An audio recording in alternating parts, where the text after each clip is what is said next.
Sa kasaysayan ng Pilipinas, maraming mga huwaran na maaaring tularan ng mga Pilipino.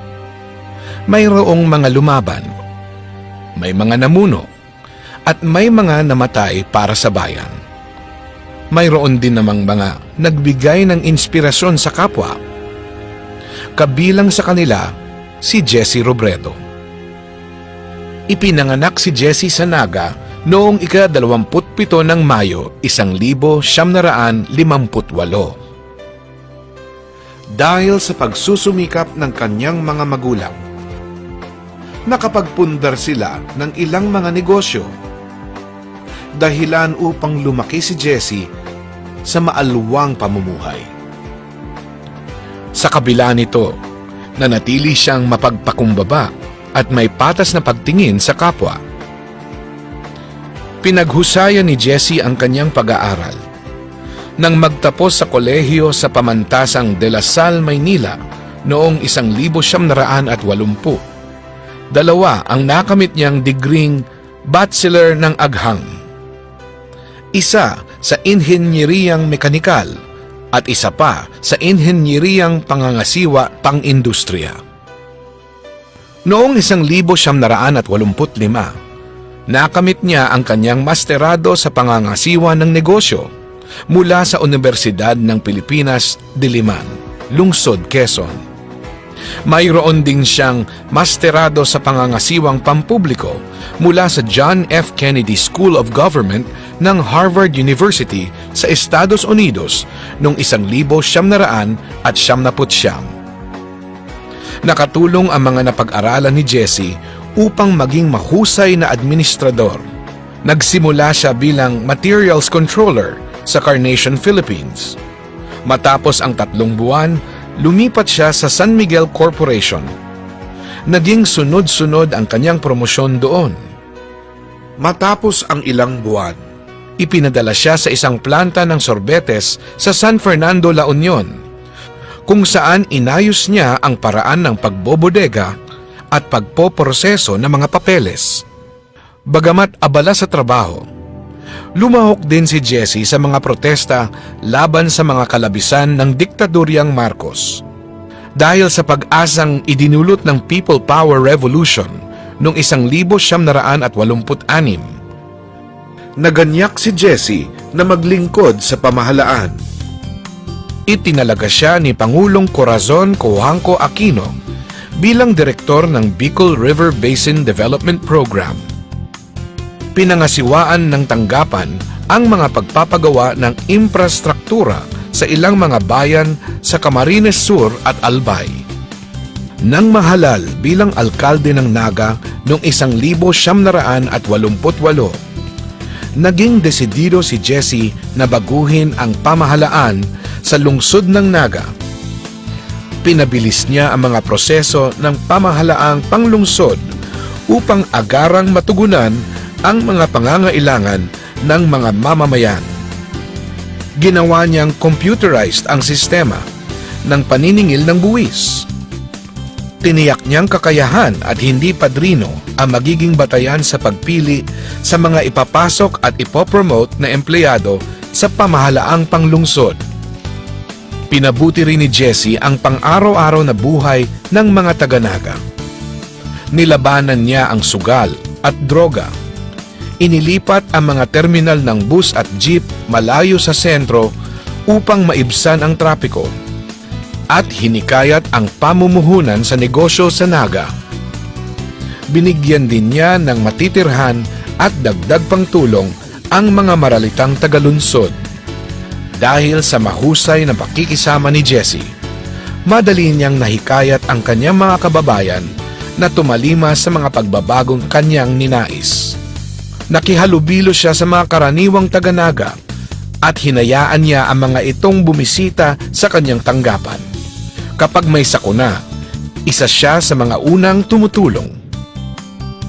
Pinahalagahan ni Jesse ang pagtutulungan at konsultasyon upang makabuo ng mga programang pakikinabangan ng lahat.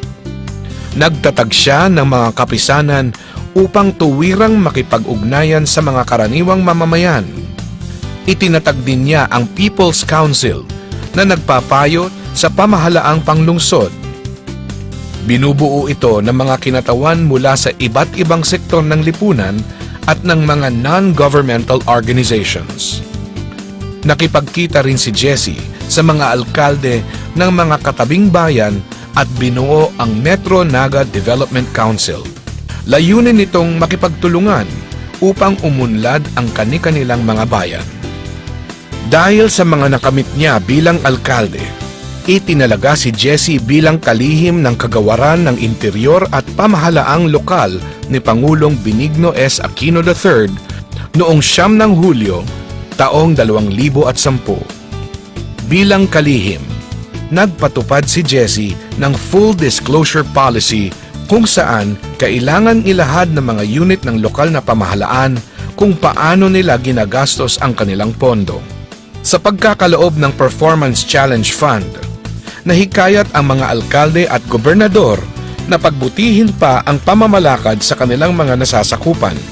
Iginawad din niya ang Seal of Good Housekeeping sa mga maayos na unit ng lokal na pamahalaan. Pinabuti ni Jesse ang kapulisan upang higit pang sugpuin ang kriminalidad. Nakatanggap ng mas mataas na sweldo ang mga pulis. Dumaming pulis ang nakatanggap ng pistola at dumami rin ang ipinaparonda kaysa dati. Sa pamumuno ni Jesse, nakabili ng mas murang truck ng bumbero, nakapagpatayo ng mas maraming kulungan, at nakapagpa-digitize ng mga record ng mga bilanggo.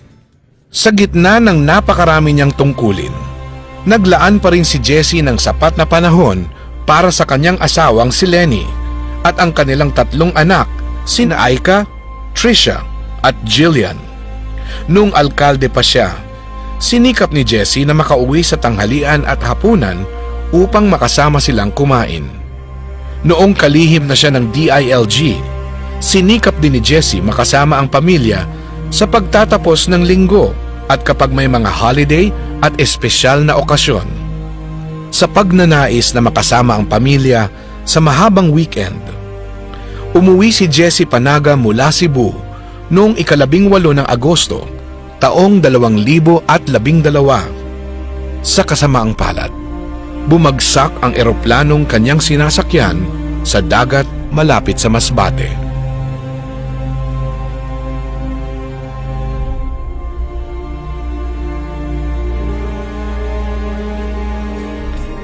Malaki man o maliit, ginawa ni Jesse ang lahat ng kanyang makakaya upang mapabuti ang buhay ng kanyang kapwa.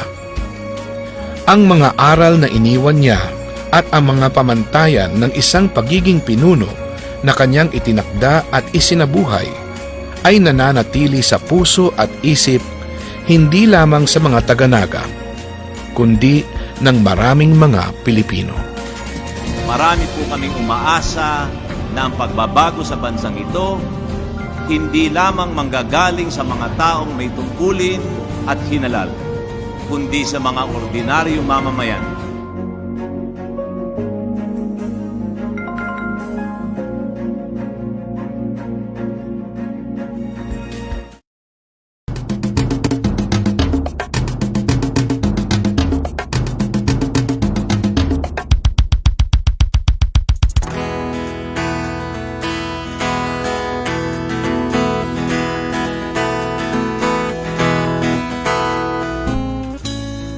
Sa paglipas ng panahon, unti-unting naiipon nakaraan at alaala na kay ganda. Ngunit kahit pigilan ko man, ang nakaraay maiiwan, at sa paggalaw ng panahon mapapalitan ng bagong ngayon.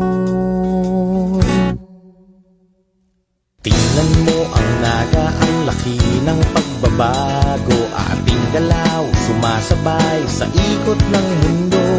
Dahil sa pagkakaisa, lahat ay sama-sama.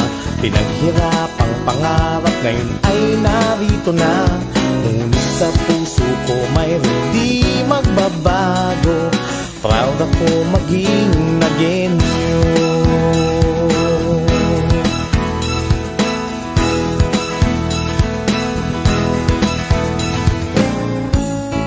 Pagsisikap ang naging daan upang pangarap ay masimulan.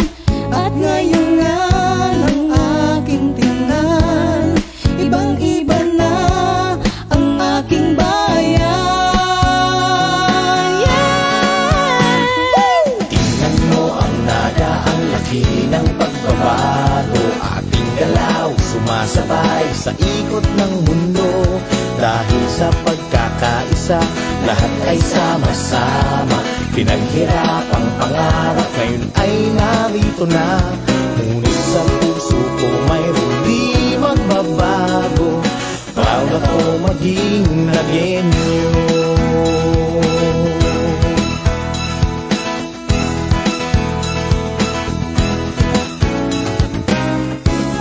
Maraming beses dilim nagdaan. Bayan ay sinubukan. Dahil sa paninindigan natin, wala tayong hindi kayang gawin. Tingnan mo ang naga, ang laki ng pagbabago. Ating galaw, sumasabay sa ikot ng mundo. Dahil sa pagkakaisa, lahat ay sama-sama. Pinaghirapang pangarap, ngayon ay narito na. Maging nagenyo.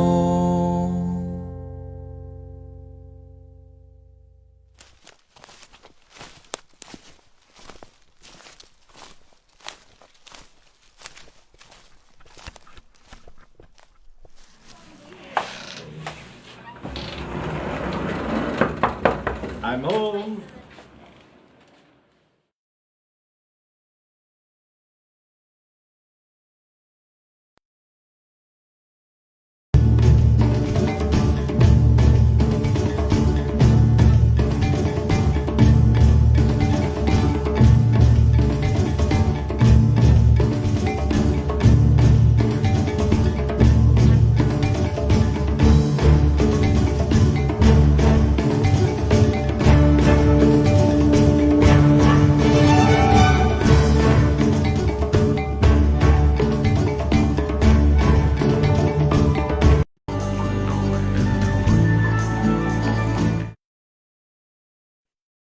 Diyos Marinaatas ng Dugobos. Good morning to all. I am Francis Moraleda from the National Historical Commission of the Philippines, Museo ni Jesse Robredo, and I will be your moderator in today's webinar.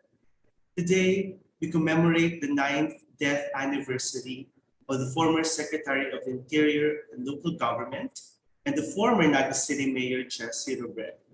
It was in 1988 when Jesse Robredo was first elected as Naga City Mayor. As local chief executive, he was faced with an array of problems, including government corruption and public skepticism about the city's administration. He devised a plan to revitalize the city by opening up the administration and involving the citizens in decision-making and urban projects. His reforms have since been adopted as a blueprint for many other cities in the Philippines. In commemoration of the life of Mayor Jesse, we recognize his efforts to make local governments better by offering this free webinar entitled Maogmang Lugar, Naga City as the Center of Good Governance. The NHCP Museo ni Jesse Robredo partnered with Saysay Bikol, a local nonprofit organization which studies, explores, and retells Bicol's past through research and publication, instructions, cultural dissemination, and multimedia content. It is hoped that these events' 3 presentations will inspire workers in government and citizens to propose reforms in their respective towns, cities, and provinces.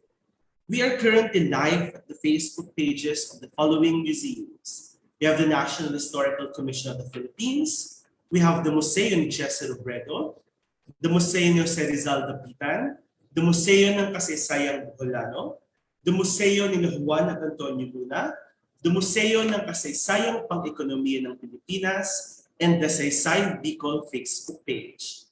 If you have questions for our speakers, kindly send it to us by using the comment section in our Facebook Live. After the program, a link for the evaluation form will be posted at the comment section of our Facebook Live. Kindly accomplish it if you want to receive an e-certificate. So without further ado, I now give the floor to Mr. Victor Dennis Nierva for his opening message, and to be followed by Ms. Valen Cortez for the introduction of the speakers. Sir Vic?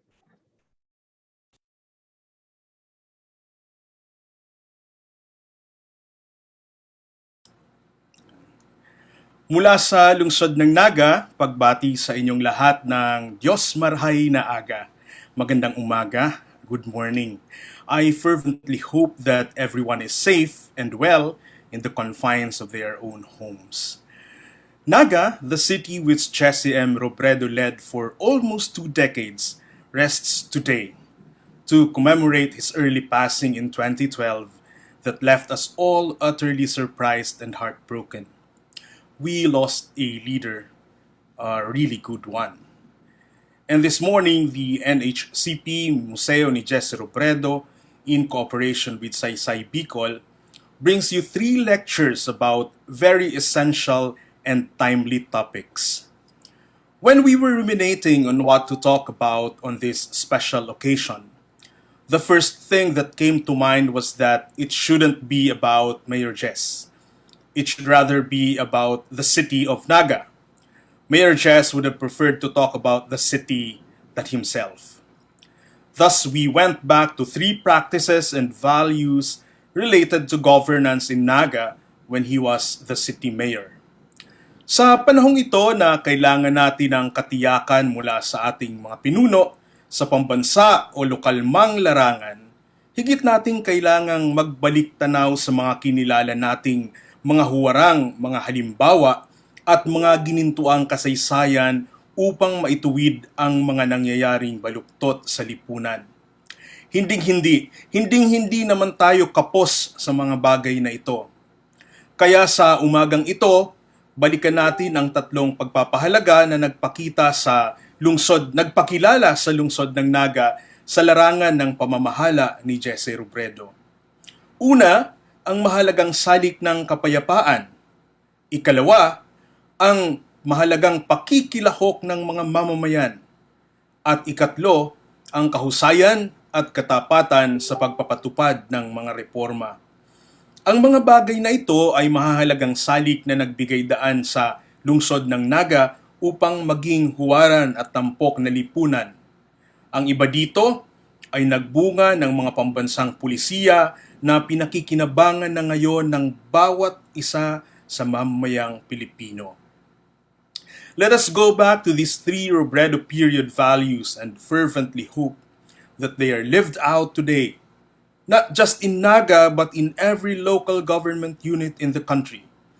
Let us Nagueños share with every one of you that yes, we have seen and experienced these values become real and felt in Naga, and they bore not just awards for us, but much fruits.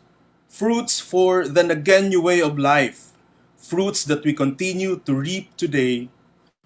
Fruits that we hope to still reap tomorrow. We go back to these values to constantly remind ourselves that good governance is possible. Peace is possible. People's participation is possible. Transparency reforms are possible in every local government unit and in the whole country. Museo ni Jesse Robredo, the museum dedicated to the man himself, is not simply a museum of our memories of a person, but rather of values, of best practices, of good examples. Perhaps this is the best reason why we hold these lectures this morning under the auspices of the Museo itself. And we in Saysay Bikol, an organization dedicated to the study of Bicol history, we take honor in joining the NHCP Museo ni Jesse Robredo in this retelling of a quite recent yet very important segment of the rich story of the Bicol region, so that this story, this tale, may also be yours. Maraming salamat sa inyong lahat. Diyos mabalos sa inyong gubos.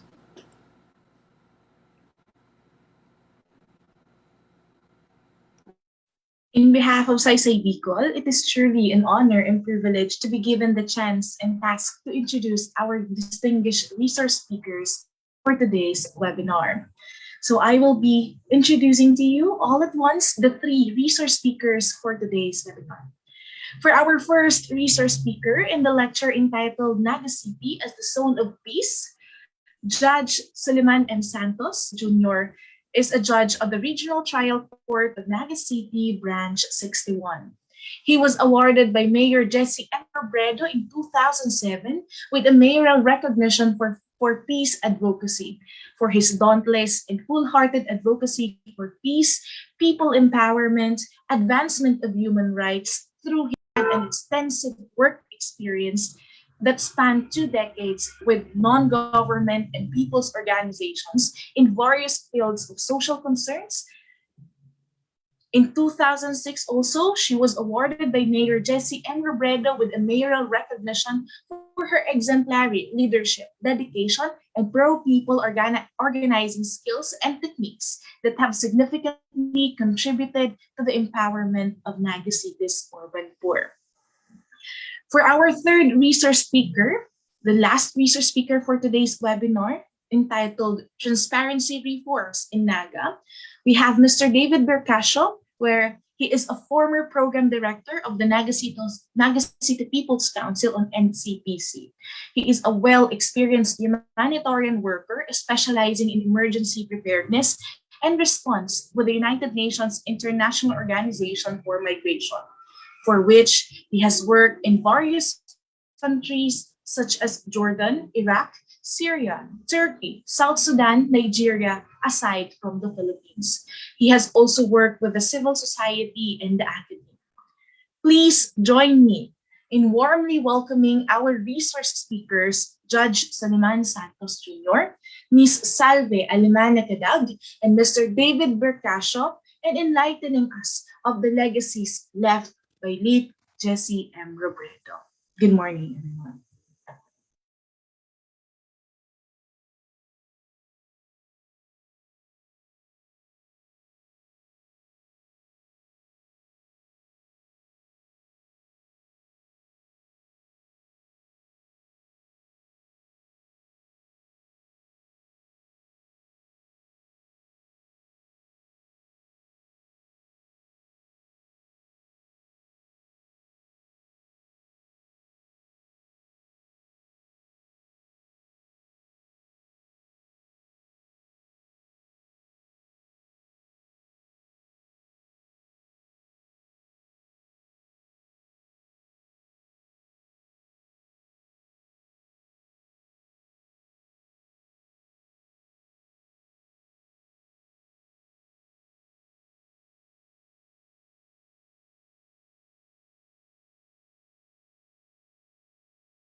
Diyos maray nga aga sa Indugabus, apisar na pig-pre-record ini kan sarong banggi.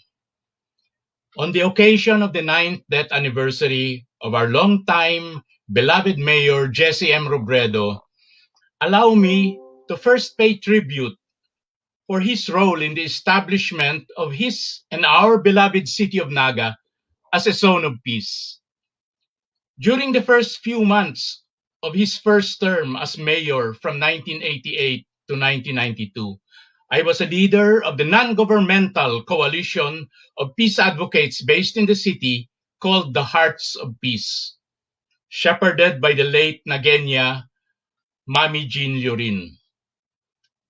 We initiated a largely symbolic People's Declaration of Naga City as a zone of peace, freedom, and neutrality for the duration of the Peña Francia Fiesta in September 1988.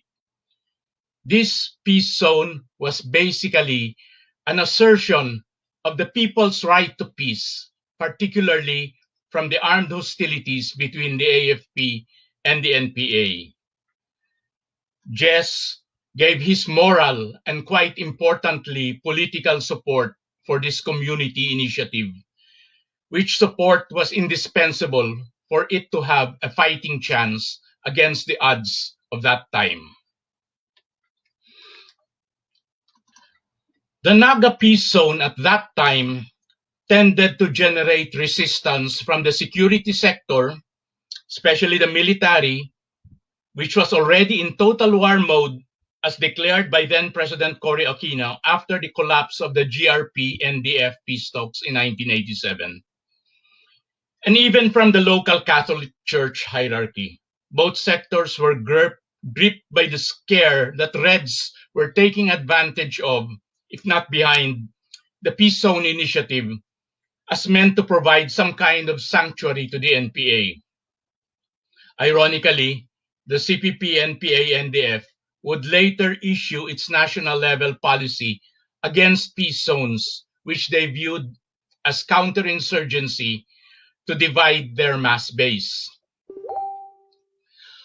So one could imagine that the support Jess gave to the initiative took a certain amount of courage, boldness, or daring. He was then a very young 30-year-old first-time mayor whose Lakas ng Bansa group had a minority of only 2 kagawads against a big majority of 8 kagawads from the Cory Coalition group in the Sangguniang Panlungsod of a city that was a bastion of Catholic conservatism. Jess thus early on reflected a brand of leadership that was open to new ideas and initiatives, to experiment, and even to take risks, whether of a political or security nature, but with a remarkable down-to-earth people skills to win over support for his programs.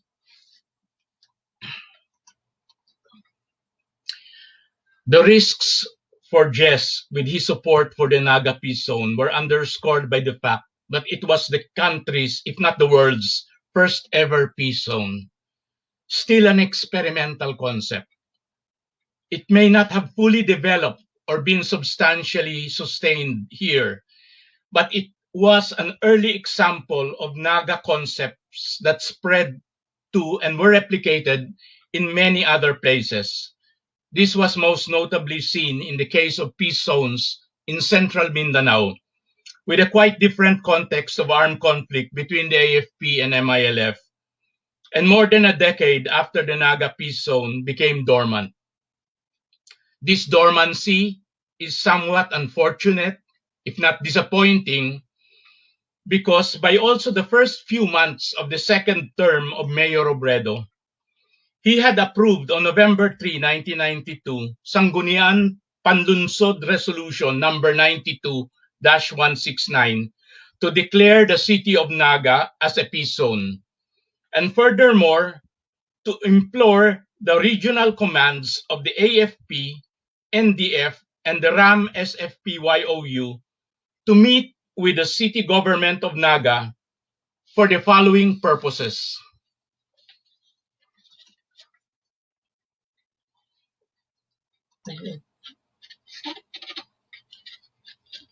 A, to discuss and guarantee measures to respect the will of the people to make the city of Naga a peace zone. B, to discuss and guarantee the settlement of regional and or local problems which have no national implications and which do not need the intervention of the national government and the national leadership of the NDF and the RAM-SFP-YOU. And C, to agree on and recommend an agenda for the Bicol region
MCOU. And C, to agree on and recommend an agenda for the Bicol region for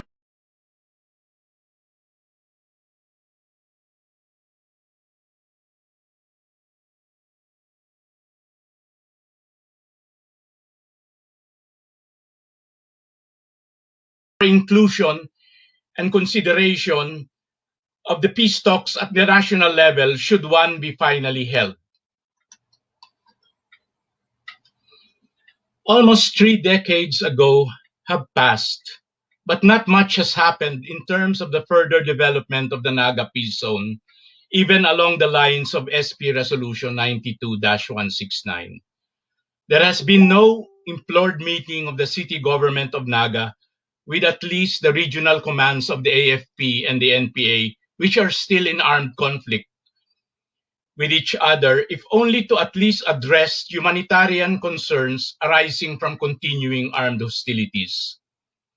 What has happened was only the declaration of Naga City as a peace zone, albeit remaining largely symbolic in the absence of sufficient follow-through of secured guarantee measures involving the main armed protagonists, which are the AFP, and for that matter the PNP, and the NPA, to respect the will of the people of Naga, to at least keep it off limits to armed conflict. What has happened since then? Well, at least 5 notable insurgency-related killing incidents have occurred in Naga City. 3 killings of police officers, one of them a retired intelligence officer by the NPA from 2003 to 2005. The CPP regional party head with a civilian companion friend in 2018 and a red-tagged former Bayan activist leader in 2019 were killed, admittedly, by security forces in the earlier case. These insurgency-related killings in Naga City may be relatively small in number, but such armed hostilities are contrary to the spirit of the Naga Peace Zone, as well as the city's self-image of an Maogmang Lugar, the happy place that Mayor Robredo cultivated for the city. There should be 0 casualties here related to the man-made calamity of armed conflict. Just as we say, there should be 0 casualties for natural calamities. And for that matter, the legitimate war on drugs, which has unfortunately become another man-made calamity with its inordinate number of killings of drug suspects, including an already significant number of such killings in Naga City, the latest being that of a former court worker only last February in his own home.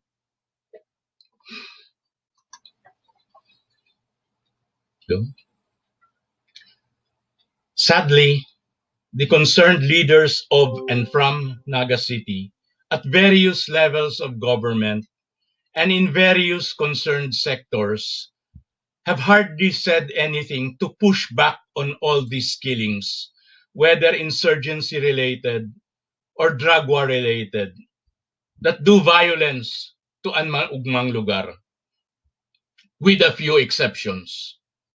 Well known, of course, is Vice President Leni Robredo's general aversion and opposition to the bloody war on drugs. But more than that, she has presented a coherent, comprehensive alternative program to address the drug problem of the country during her unceremoniously aborted, short-lived, but already promising stint as co-chair of the Interagency Committee on Anti-Illegal Drugs. As for the insurgency-related killings in Naga City, there have been, if I remember right, only the 2 separate reactive privilege speeches by 2 city kagawads, each condemning a particular incident to be in violation of the Naga Peace Zone under SP Resolution 92-169. First was that of Kagawad Gabriel Bordado Hidalgo Bordado Jr., regarding the September 2003 NPA unit attack on the Carolina Police Substation, resulting in the killing of SPO2 Placido Morales and one unidentified NPA fighter. Second was that of Kagawad Lito del Rosario regarding the March 2018 combined Philippine Army and PNP raid of a Kararayan Camellia Homes unit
follow through in terms of dialogue by the city government with the AFP, PNP, and the NPA to discuss and ideally agree on specific guarantee measures and mechanisms that would guarantee the Naga Peace Zone.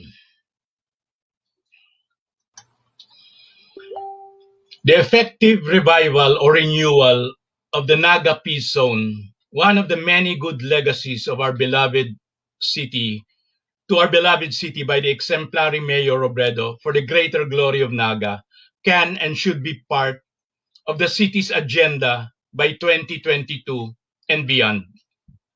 Of course, it almost goes without saying that this would depend much, though not only, on the quality of leadership, both of our city and of our country, come the crucial political juncture in mid-2022. It can be our city's modest but worthy contribution to our country's needed overall peace efforts, especially on the local communist armed conflict front. What could be the key aspects of a revived or renewed Naga Peace Zone? Allow me to propose and outline three aspects of this. First, off limits to armed hostilities. This is the minimum or most basic feature of a peace zone, a safe space or place where citizens can be spared from war. SP Resolution 92-169 does not itself define peace zone, but reference can be made to a congressional bill for a peace zone policy act, hopefully by Rep. Bordado, which defines a peace zone as a people-initiated, community-based arrangement in a local geographic area which residents themselves declare to be off limits to armed conflict, primarily to protect the civilians, livelihood and property there, and to contribute to the more comprehensive peace process. This can be expanded as a further development of the Naga Peace Zone to also off-limits cover two particular types of killings as discussed a while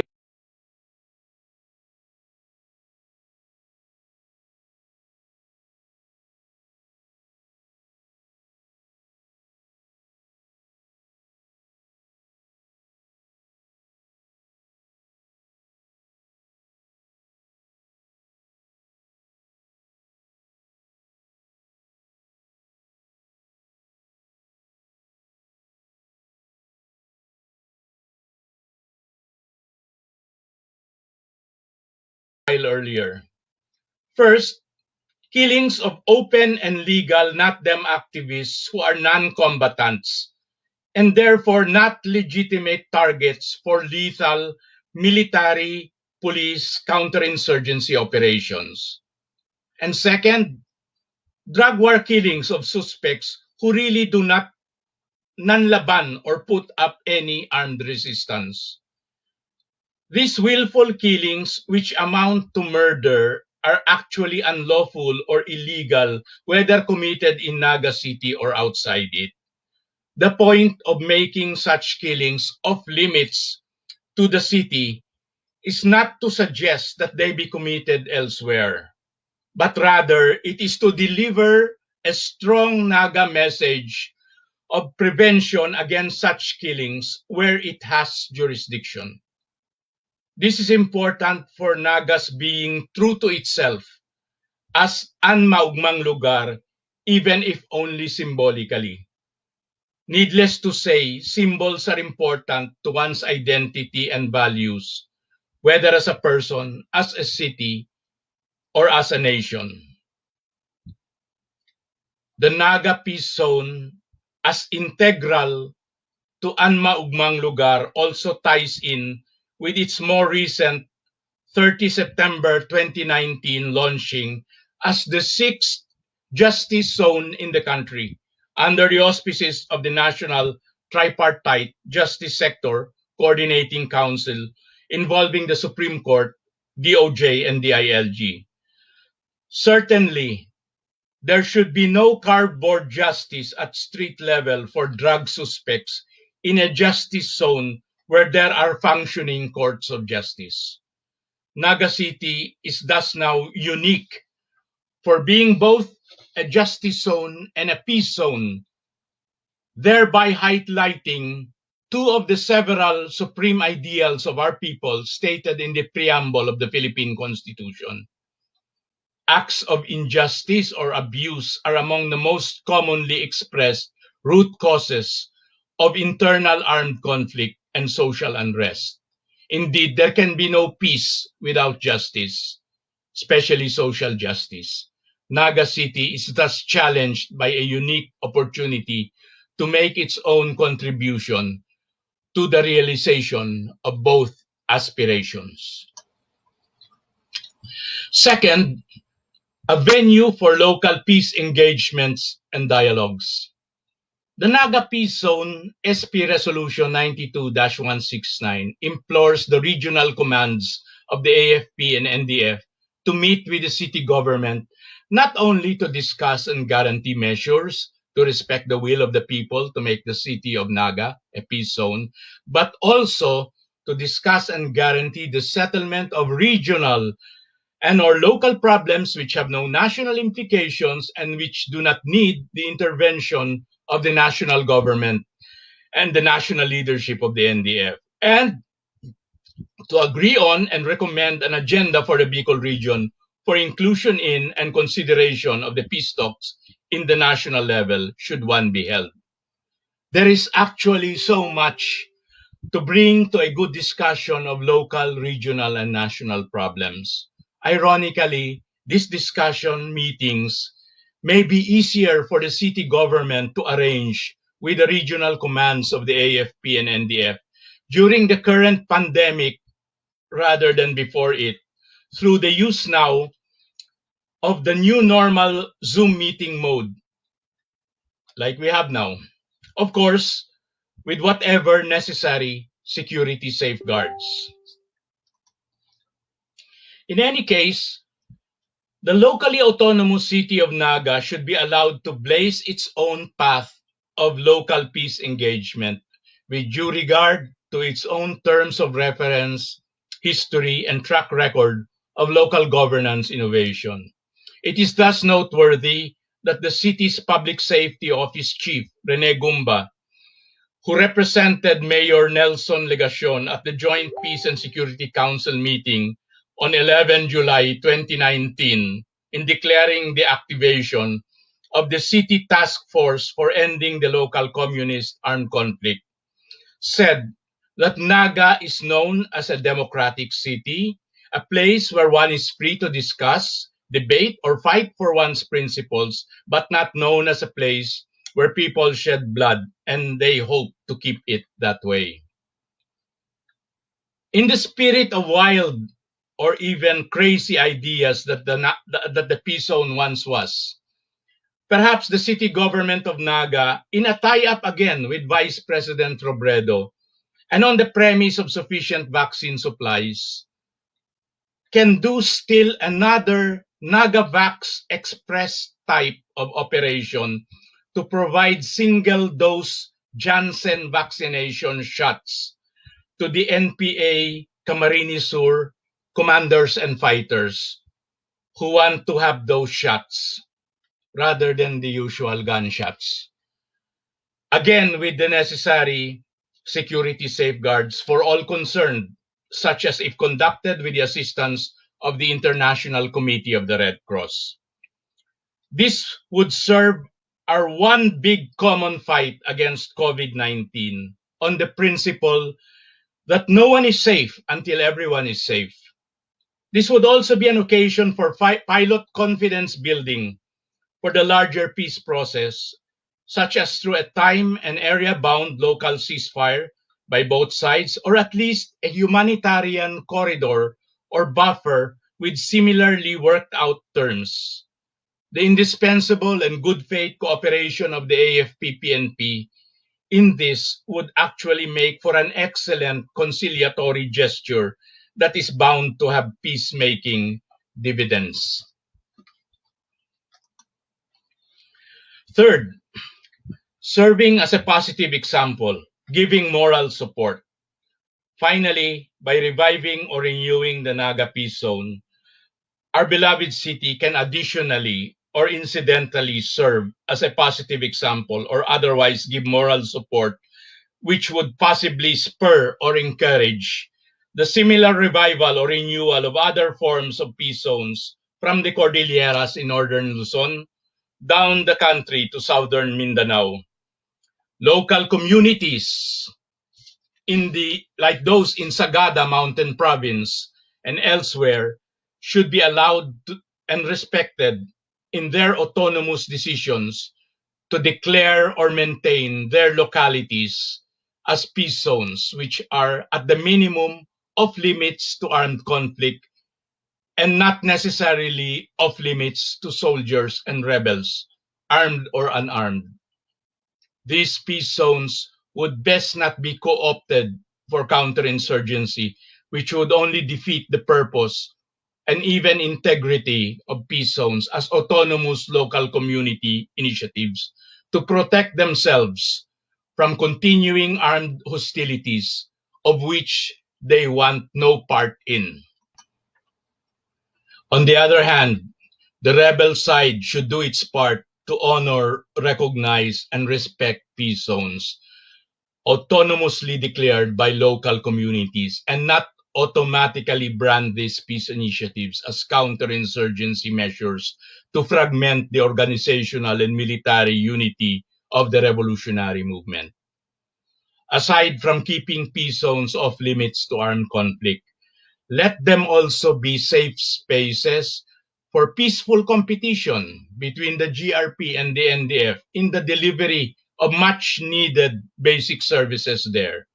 In the best interests of the local communities, certainly a win-win solution for them. And more so, in case of continued failure to revive or renew the national level peace negotiations with a proper accompanying ceasefire. In ending, at this critical period for our country, may we find the same kind of courage, boldness, daring, openness to new ideas, to experiment, and to take risks shown by Mayor Jesse Robredo. This time for the greater contributions bound to be made by Naga as a peace zone. Jess Mabalos.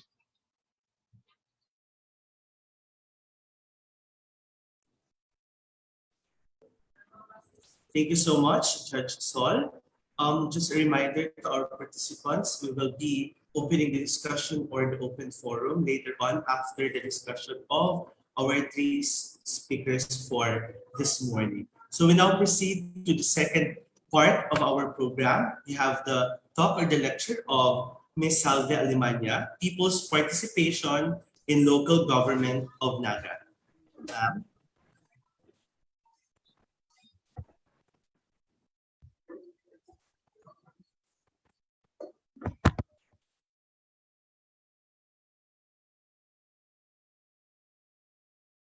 You're on mute po.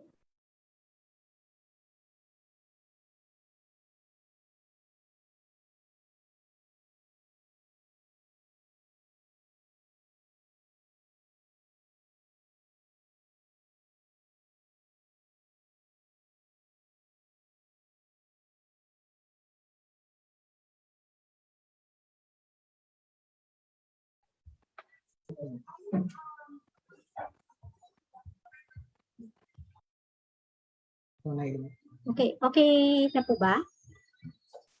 Hello? Yes, ma'am.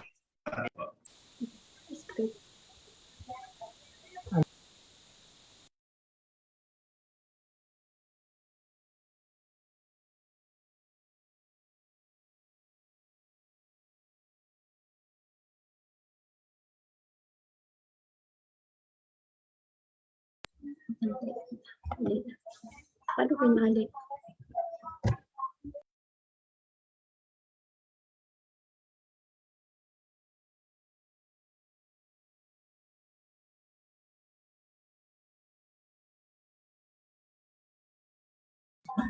Okay, nakikita po ba yung slides? Or ano yung nasa screen ko? Hello? Hello? Ano po yung nakikita sa screen? Kasi I also prepared PowerPoint presentation so habang nag-discuss. So, bakit itong... Okay, sige. Thank you.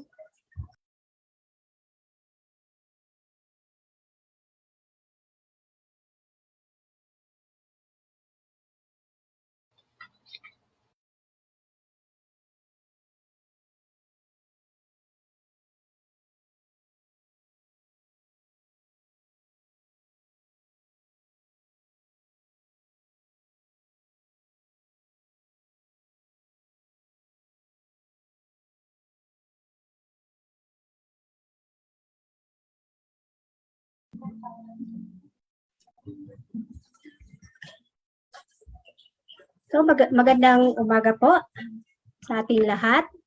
Good morning everybody. So ito po yung binigay sa aking task ng National Historical Commission to discuss the people's participation of Naga City experience.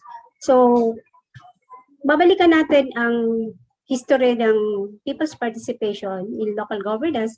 Ito talaga ay nagsimula sa Naga City. So because of Secretary Jesse Robredo. So Naga is multi-awarded on people's participation in governance. So marami siyang nakuhang awards, citation, both sa abroad at sa local. Pero ito yung awards na masasabi natin. Ito yung resulta ng active lobbying and participation ng mga NGOs and people's organization sa different venues sa ating government. And on the part of the government, there is openness. Kaya naging responsive yung ating government. So generally, the EDSA revolution in 1986 paved the way for the NGOs and people's organization to directly engage in participating in government affairs. So for the NGO, hindi man ito magandang pagbukas, hesitant pa rin tayo. This was the beginning of the marginalized sectors who were given the opportunity to air out their issues and concerns without prejudices. So saan ito nangyayari? Diba, yung Naga kasi kilala na marami siyang progresibong individual, mga progresibong tao, grupo, na dito din ginagawa yung ating mga, diba, noong mga panahon, mga rallies, mass actions, na usually ay pinangungunahan ng mga iba-ibang political blocks. So, meron yung Pandayan, yung Naga Pabdem, at mga multi-sectoral and cost-oriented groups. So ito yung forum na to na kung saan yung mga communities, these marginalized sectors with the farmers, the urban poor, the women, the peasant, the fisheries come together para ilabas yung kanilang mga issues. And ito yung nagbibigay sa mga tao para ilabas at hindi sila i-judge, kundi pakinggan ng ating government. So for documents on the people's participation, ito talaga ay nagsimula when Mayor Jesse Robredo was elected as mayor.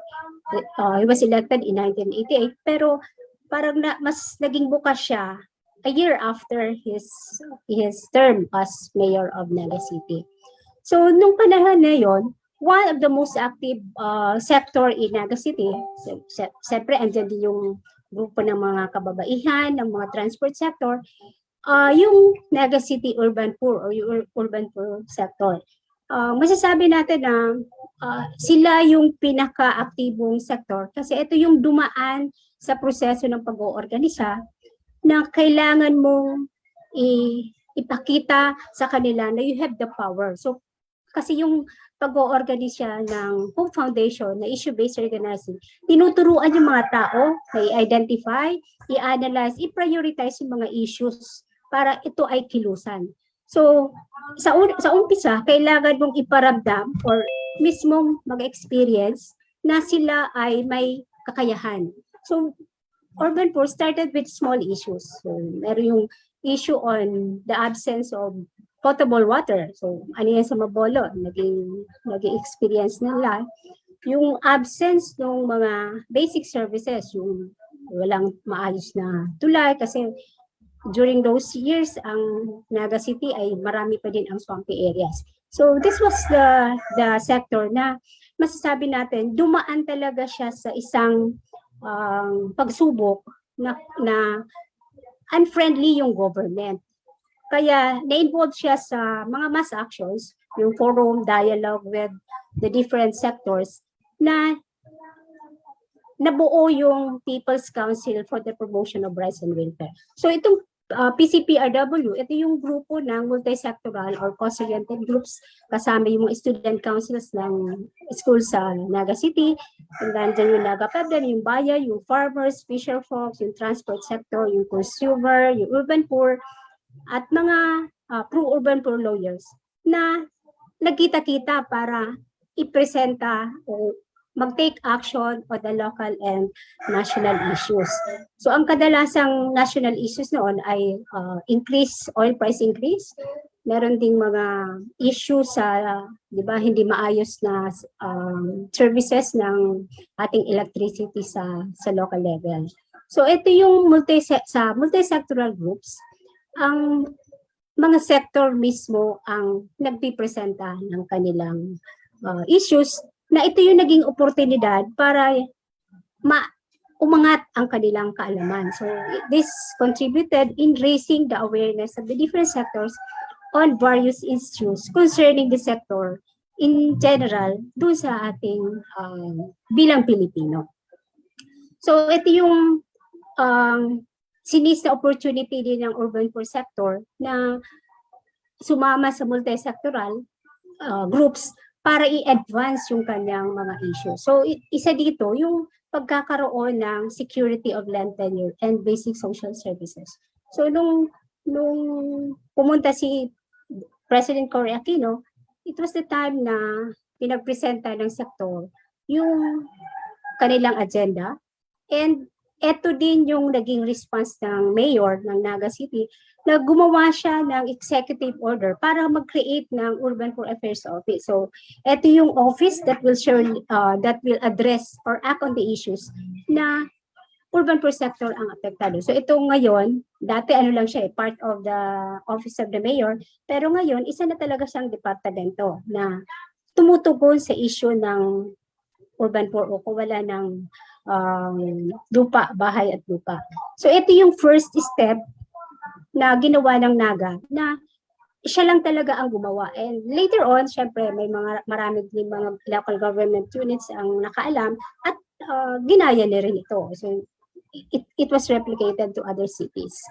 So Sa PCPRW, kasi ano yan before the local government code, ito yung grupo na kinikilala ng ating city government para sa mga issues and concerns. So, nagiging regular yung discussion on the issues. Merong mga forum, may dialogue, merong focus group discussion, roundtable discussions na kadalasan ay ginagawa after office kasi syempre preoccupied naman tayo sa kanya-kanyang gawain. Pero dito nangyayari yung mga ideya na maaring gamitin para or mga ideya na maaring maging simula ng partnership ng NGO, ng PO at ng local government code. So 1991, this was the passage of the Local Government Code of LGC, Republic Act 7610. So ito yung nagbibigay ng karapatan sa mga NGO, POs na makipaglahok. So dahil merong grupo ng mga NGO at PO at national network sa Naga City, Naga was the first LGU to convene and conduct a forum on the local government code. So dahil kailangan doon sa local government code na accredited yung mga POs and NGOs para lumahok sa ating government, dito nangyari yung pagbubuo ng mga komitiba para tingnan yung ating mga government, mga partner NGOs kasama sa sektor kung sila ba ay maaring magpa-accredit. So some of the members of the PCPRW hindi nakapag-comply kasi may mga documentary requirements na hindi nakapag-comply.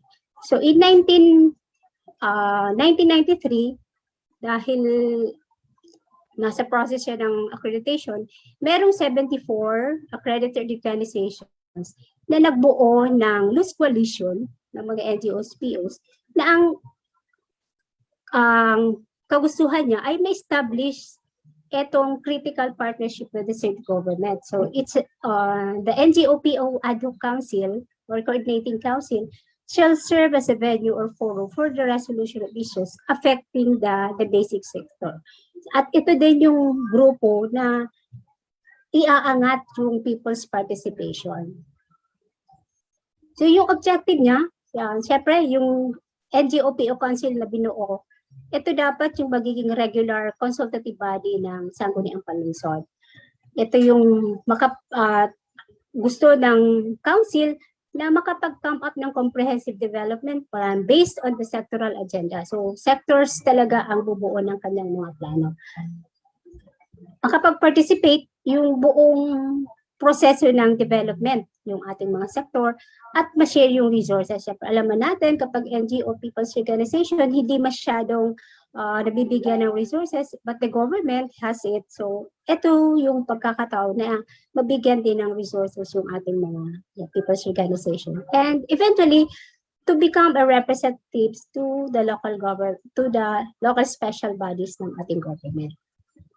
So ito yung naging simula ng engagement ng people's organization and then government organization sa local government. Masasabi natin na this happened kasi merong dynamic interaction and an open communication lines between and among the members of the Sangguniang Panlungsod. So merong sa executive, of course it's Mayor of Robredo, and the legislative council, yung mga city councilors natin na hindi man sila lahat ay kumbinsido sa ganitong arrangement na kasama yung mga tao na NGO-PO, ay mas marami pa rin yung sumusuporta sa ating people's participation in governance. So, with the passage ng ating local government code, nabuo rin yung NGO-PO Coordinating Council kasi nalimit na lang siya sa mga nalimit na lang siya sa mga accredited.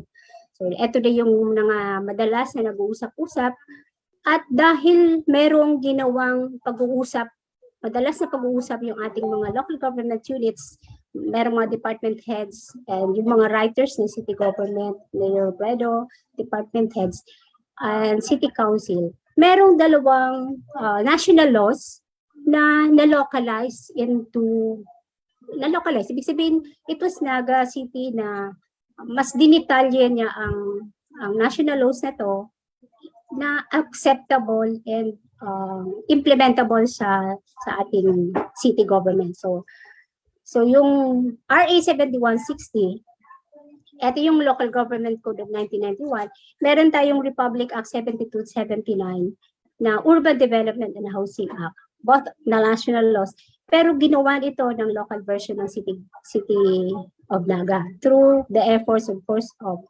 headed by the former City Councilor, Attorney James Hakub. So ito yung nagbibigay ng mas laman at nagsisiguro na hindi na mawawala ang people's participation sa Naga City, whoever takes the place as city mayor or city council members. So, ito yon. Na 1995, yung ordinance na tinatawag natin ngayon, simple empowerment ordinance or an ordinance initiating a system of partnership in local government between the city government of Naga and the people of Naga City. So ito na local laws. So bakit ito nangyari?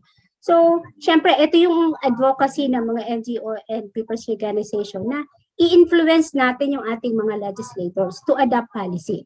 So, sa buong proseso nito, masasabi namin na it was hindi man sila ang nagsulat, pero Attorney James Jacob would agree na yung mga idea na nakapalaman sa ordinansang ito ay mula sa mga grassroots community, mula sa mga organisadong grupo, mula sa basic sectors.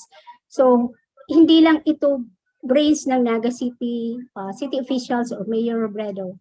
They acknowledge na lahat ito ay nagdaan sa proseso na merong input or recommendations na ginawa ang ating mga organized group. So, ito, di ba sa local government code, pwede tayo mag-initiate ng mga laws. Hindi nga lang directly, pero pwede nating padaanin sa ating mga councilors at pwede tayong mag-campaign ng policy at mga policy at law. So, merong mga ordinansa na pwede tayong maghain through the city council.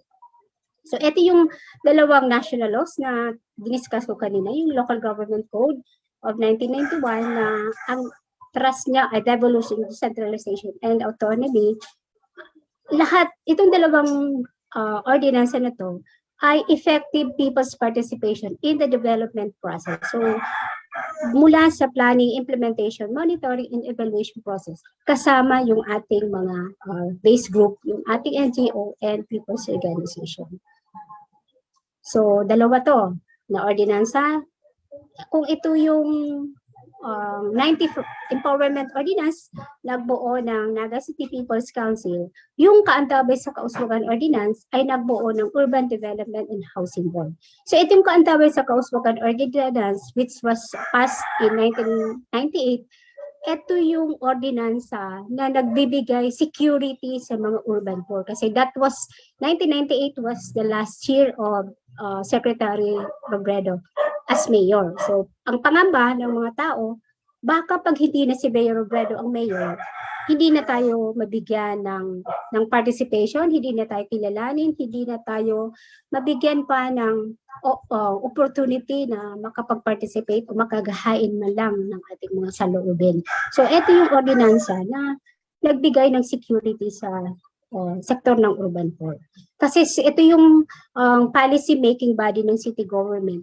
At dito sinasabi ng ordinansa na urban poor is indispensable partner ng city government of Naga. So hindi siya pwedeng mawala sa eksena ng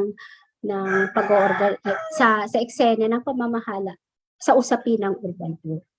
So yung empowerment ordinance, sinasabi dito na duly accredited Naga-based accredited NGO-PO lang ang pwedeng mag-participate. At yung Naga City People's Council ay hindi saklaw ng city government. Ito ay binigyan ng autonomiya na magbuo ng sariling organizational structures and internal rules. At kung meron man mga NGO-PO na hindi accredited, ito yung task ng ating Naga City People's Council na magkaroon ng adequate consultation sa kanila para mapakinggan pa rin yung boses nila.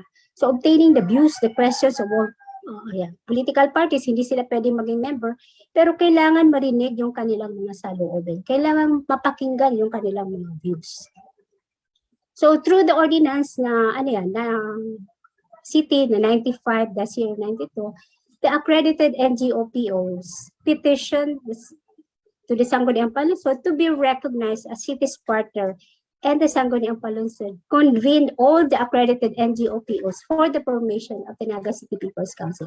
So yung lahat ng NGO-PO na accredited, nagbigay ng petition sa city government na eto, organisado na kami bilang Naga City People's Council at ready na kami makipag-partner sa inyo. So eto na yung nagbigay, kumbaga, nabuo na, nabigyan na ng pangalan, na-recognize na ng city that the Naga City People's Council will be the partners of the city in all affairs of the government. So ito yung first in the city, first in the nation, first sa Pilipinas, di ba?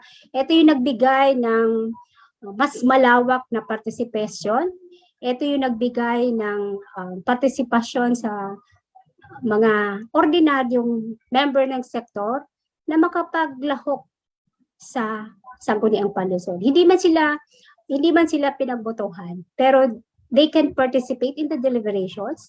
So counted sila sa forum during the sessions, kung merong mga committee hearings, at part sila ng pagdetermine ng forum. So noong umpisa, ito yung hindi matanggap ng mga members of the Sangguniang Palusod members. Kasi why they should be included daw sa forum at sa deliberation na hindi naman sila elected ng tao. Samantalang baka sila as elected members of the Sangguniang Palusod ay hindi na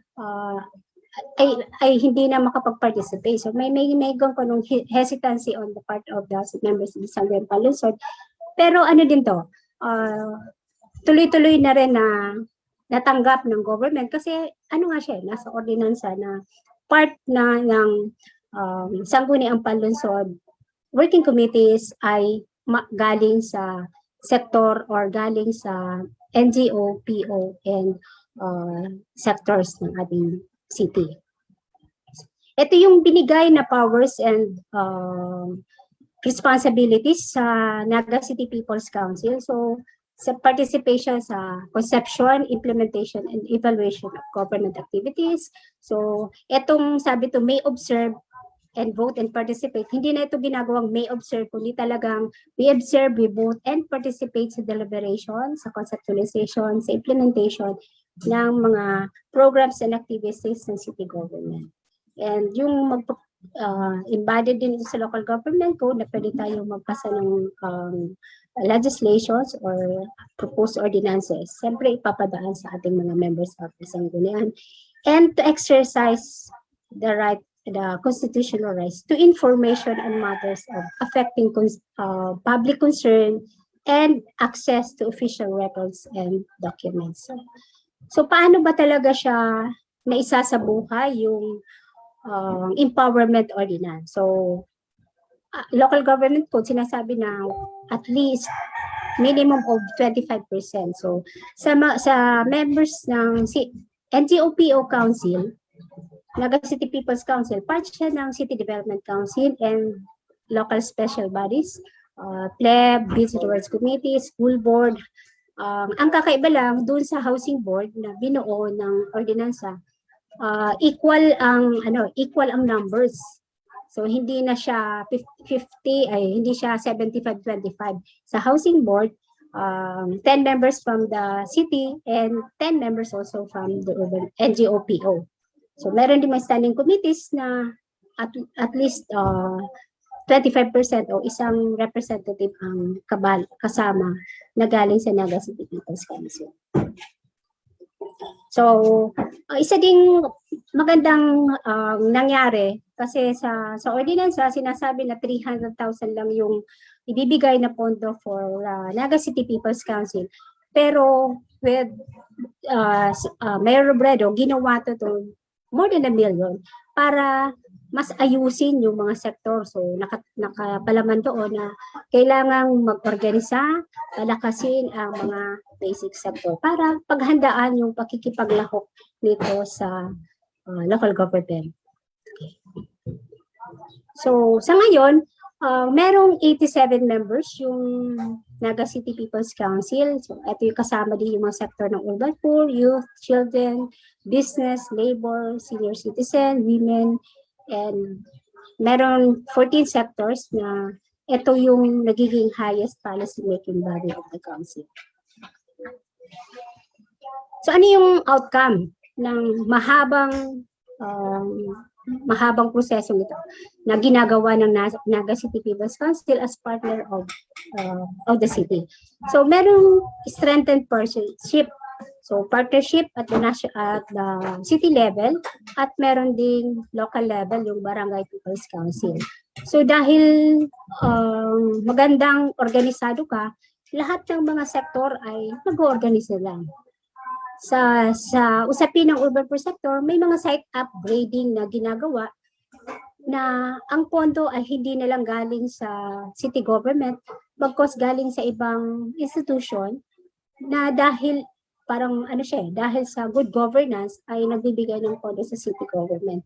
So, ito yung hindi nawawala, yung consultation and between and among the sectors in the city government. So, ang ating sektor ay kasama na sa anumang problemang kinakaharap nila. So, it's not the city government who would give solution to the problems, kundi kasama yung mga tao. Sa comprehensive planning for the development of Naga City, kasama yung preparation ng budget, yung mga comprehensive plan, land use plan, kasama yung Naga City People's Council. Then, accreditation of membership sa barangay level, so meron tayong Barangay People's Council, merong Barangay Development Council na kailangang mag-participate at simula sa barangay pa lang. So, meron din mga ginagawang regional activities, yung mga city sharing on good governance, security and tenure, na kung saan etong good governance programs and activities ng government ay nare-replicate sa ibang cities. Halimbawa sa Legazpi City, they also have this urban poor program, meron din silang urban poor affairs office sa ibang cities. So mas lumalawak yung good governance ng Naga City sa ibang cities ng Bicol region. So multi-stakeholder planning process are now adopted at the community level. So mula sa pagpaplano kung ano yung pag-identify ng problems, pagpaplano kung anong gagawin at budget, kasama na yung mga basic sector, yung non-government organization. So the opportunity for the people's organization in Naga City to share the experience with other organizations in the Bicol region and other places. So yung Naga, madalas silang may madalas binibisita nung hindi pa naman pandemic. Kasi dito nagiging learning site kung paano ginagawa yung people's participation. So merong cross-mentoring ng program of stakeholders from Naga City na pinagpa-facilitate sa ibang mga city. So, nagagaya or mas na-improve pa nila yung programa para sa basic sector. So, ang lahat nito ay nag-provide sa mga organizations para i-advance yung kanilang agenda. So, ano yung mga naging success? Kasi masasabi natin na successful yung programa ng city, lalo na yung good governance.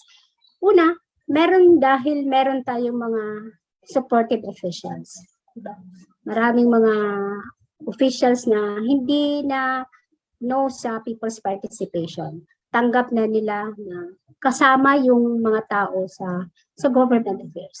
Meron namang mga commitment na members organization at strong NGO-PO na sususugan itong makipaglahok sa pamamahala sa ating government. At hindi nawawala yung informal dialogue or roundtable discussions para pag-usapan yung mga nangyayari. So, hindi lang formal na dialogue, mayroon din mga informal discussion, roundtable discussion. Yung capacity building ng NGO at people's organization para alam niya kung paano makipaglahok at alam niya ang kinakaharap ng sektor. So, BPC organizing, ginagawa yung participation. At ito yung perspektiba ng Naga na maganda. Kapag hindi bawal, o pwede. So, halimbawa nito ay yung funding. So sa ordinance, meron lang siyang 300,000, pero tinaasan pa ng city government. Hindi naman siya pinagbabawal, kaya pwede siyang gawin. And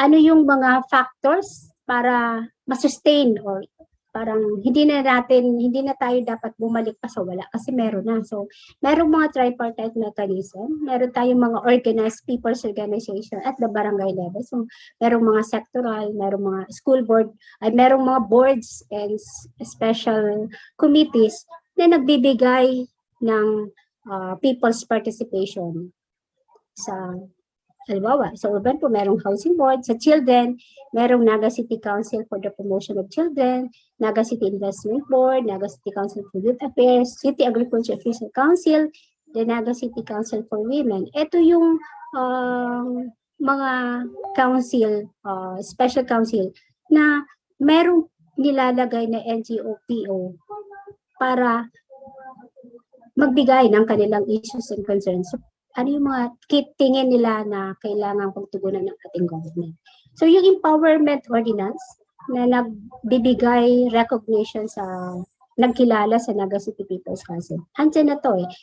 Kailangan lang palakasin yung ating grupo dahil andyan na yung oportunidad para maglahok sa ating pamamahala sa government. So meron din yung presence ng, syempre, yung presence ng mga tao sa government na nagkikilala na ang mga tao ay may kakayahan na makipaglahok. And transparency, lahat naman ay nakabukas. So, yung city government is known for that. Wala siya tinatago na pamamahala. So, lahat ito ay nakalag. So, yung mga lessons learned, so dahil kailangan na mag-organisa, ito yung nakikita namin na kapag organisado ang isang komunidad, mas nakikita yung power. Getting organized is the crucial factor in empowering the people. Kasi kung ang mga tao ay organized or equipped na ng skills, knowledge, and attitude, kaya nilang ilaban yung kanilang mga gusto, mga aspiration. And this create the atmosphere of empowerment through collective action. Siyempre, alam nila yung problema nila at kikilos sila kapag organisado.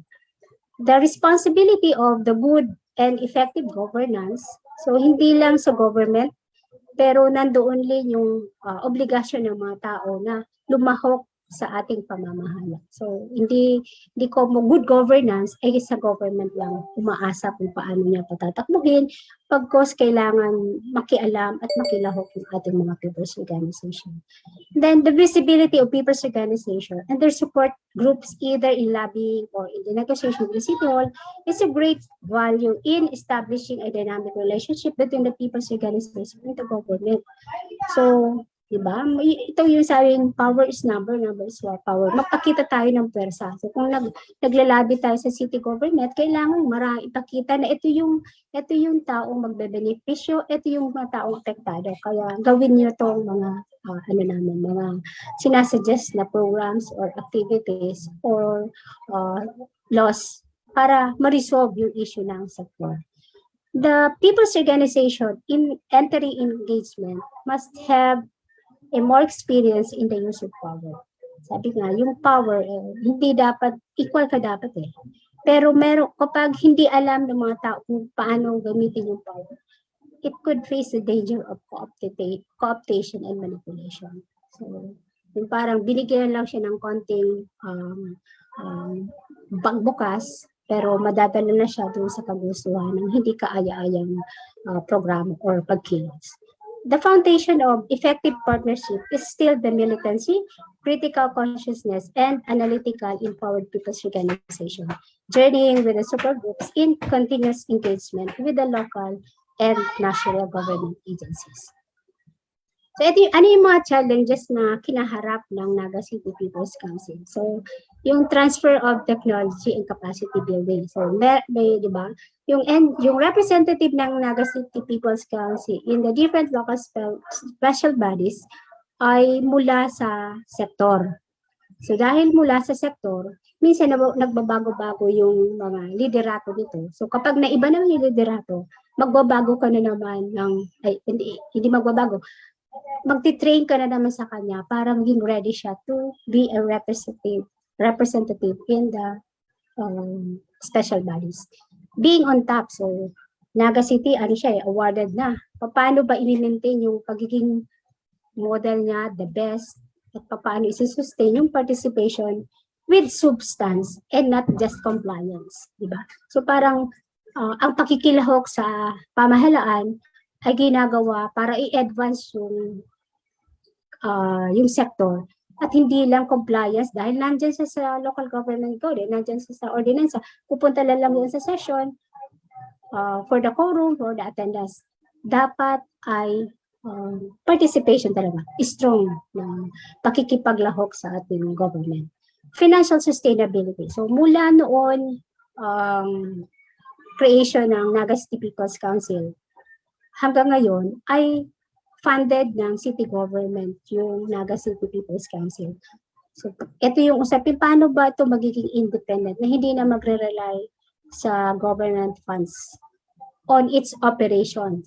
Although, okay naman yun na binibigyan siya. Pero other than the city government fund, paano siya masusustain from funding from other sources? Maintaining integrity. So NCPC need not to be supported to the city when it is not favorable to the LGBTQ community.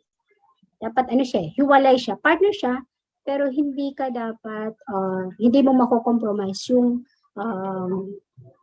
NGOPO community. So what's next? Ito yung sabi in a meeting with the chair of the Naga City People's Council, ito yung mga kailangang gawin ng Naga City People's Council sa ngayon para mas mapalawak pa yung pakikipaglahok. One is institutional development. So maging proactive na ang Naga City People's Council. For a time daw kasi hindi na siya nagiging proactive, parang reactive. Ibig kung ano yung pangangailangan, yun na lang gano'n, hindi na siya nauuna. Mas nagre-react na doon sa mga nangyayari. Enhancement of performance of the board of directors and secretariats. Mas iangat pa yung ginagawa ng mga members of the board and the secretariat para mas mapalawak pa yung participation sa ating government. And empower council. Yung capacity building ng different sectors ay patuloy na gawin kasi kapag empowered na o merong kamalayan yung ating mga communities ay meron din siyang power na makipag-negotiate. Resource development. So, ito yung kagustuhan din ng Naga City People's Council na maging independent na, magkaroon ng sustainable income. And now, they're in the process of reviewing the collaborative agreement between NCPC and LGU. Ano ba yung, dapat maging clear daw yung agreement of partnership ng Naga City People's Council and local government. So ito yung principles ng Naga City para sa people's participation na sa tingin natin ay kapag inuna ng city government ang mga tao, walang dahilan para hindi maganda ang pamamahala. So, the will of the people shall always reign supreme. So, unahin natin yung mga tao. Mag-organize tayo kasi hindi naman responsibilidad lang ng government ang pamamahala. Ito din ay responsibilidad ng mga tao para lumahok sa maayos na pamamahala ng ating gobyerno. So, yun lang po at maraming salamat sa ating lahat.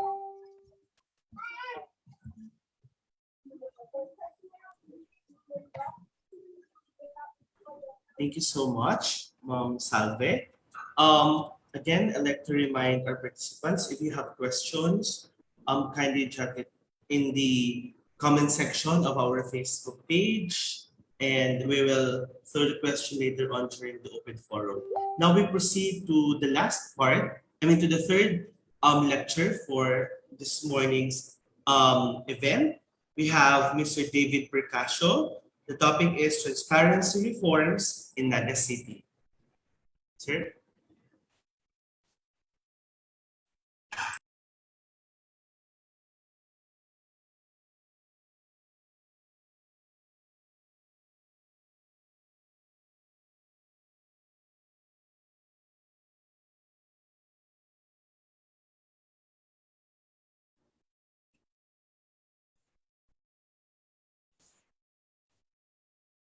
Okay, good morning. Let me just check if the slides are working properly.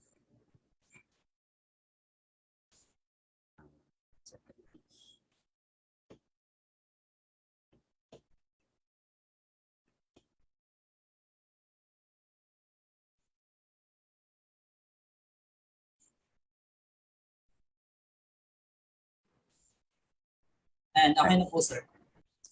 Sige. Um, okay. Second.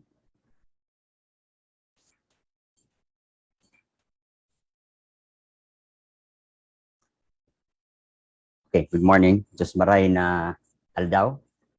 I'm honored to be joining you all today as we celebrate the life and the contributions and impact of the late Mayor Jesse Robredo to the brand of governance, to the brand of good governance of the city of Naga. I am equally honored to share the panel with Judge Sol and Salve, both of whom have significantly contributed to the birth and the beginnings of the People's Council in the city. Special thanks to the National Historical Commission, the Philippines, the Museo ni Jesse Robredo, and Saysay Bikol for organizing this very important event. When Vic relayed the invitation for today's forum, I got excited, especially when he informed me that the intention today is not to make the discussions academic, but more experiential. I'm happy with this approach for two reasons. Number one, there are already a good number of published studies on the governance model of the city at the time of Mayor Robredo, and these resources are available to us all online.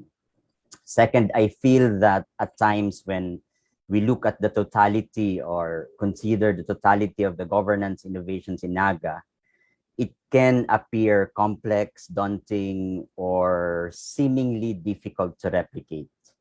So my intention this morning is to discuss two policy reforms adopted by the city at the time of then Mayor Robredo, and talk about some of the activities and values that I feel have guided and deepened these policy reforms. It is my hope that you can take away some initiatives for replication for those who work in local government, both the executive and legislative, or for engagement for the citizens or those belonging to citizen groups. Before we begin, allow me to share the definition used by ICMA on transparency and transparent government. ICMA is the International City or County Management Association based in the West. And they have defined transparency as the principles of allowing those affected by administrative decisions to know about the results of the process and the process that led to decisions. And transparent governance means the government officials act openly with citizens' knowledge of the decisions the officials are making. Let's keep these definitions in mind as we go along with my presentation. I will divide my presentation into three pieces. First, on policy. Second, let's look at some of the practices adapted beyond the policy. And third, some of the principles that I feel at the time guided the decisions of the city government. For the first part, I will introduce or reintroduce two policy reforms that highlighted transparency in local governance at the time. Both of these were considered as trailblazers at the time of their enactment. Second, I will talk about three initiatives implemented by the city government that captures how the principle of transparency is actualized and practiced beyond what these laws provide. And lastly, I will share my insights on how I have seen Mayor Jess lived the principles of transparency on his day-to-day work as mayor and life as a citizen of the city. So first, let's look at the Empowerment Ordinance, Ordinance number 95-092. While Salve has already covered this in length during her presentation, I would like to focus on 4 areas that are relevant in our discussions of a transparent government. Remember that this was passed in 1996. So sections, sorry, I think my slide jumped. Here you go. Okay, sections 11 and 13 just talked about, and Salve already covered this, talked about the appointment of the members of the Naga City People's Council to the standing committees of the Sanggunian and the special bodies that were created at the time or will be created in the future.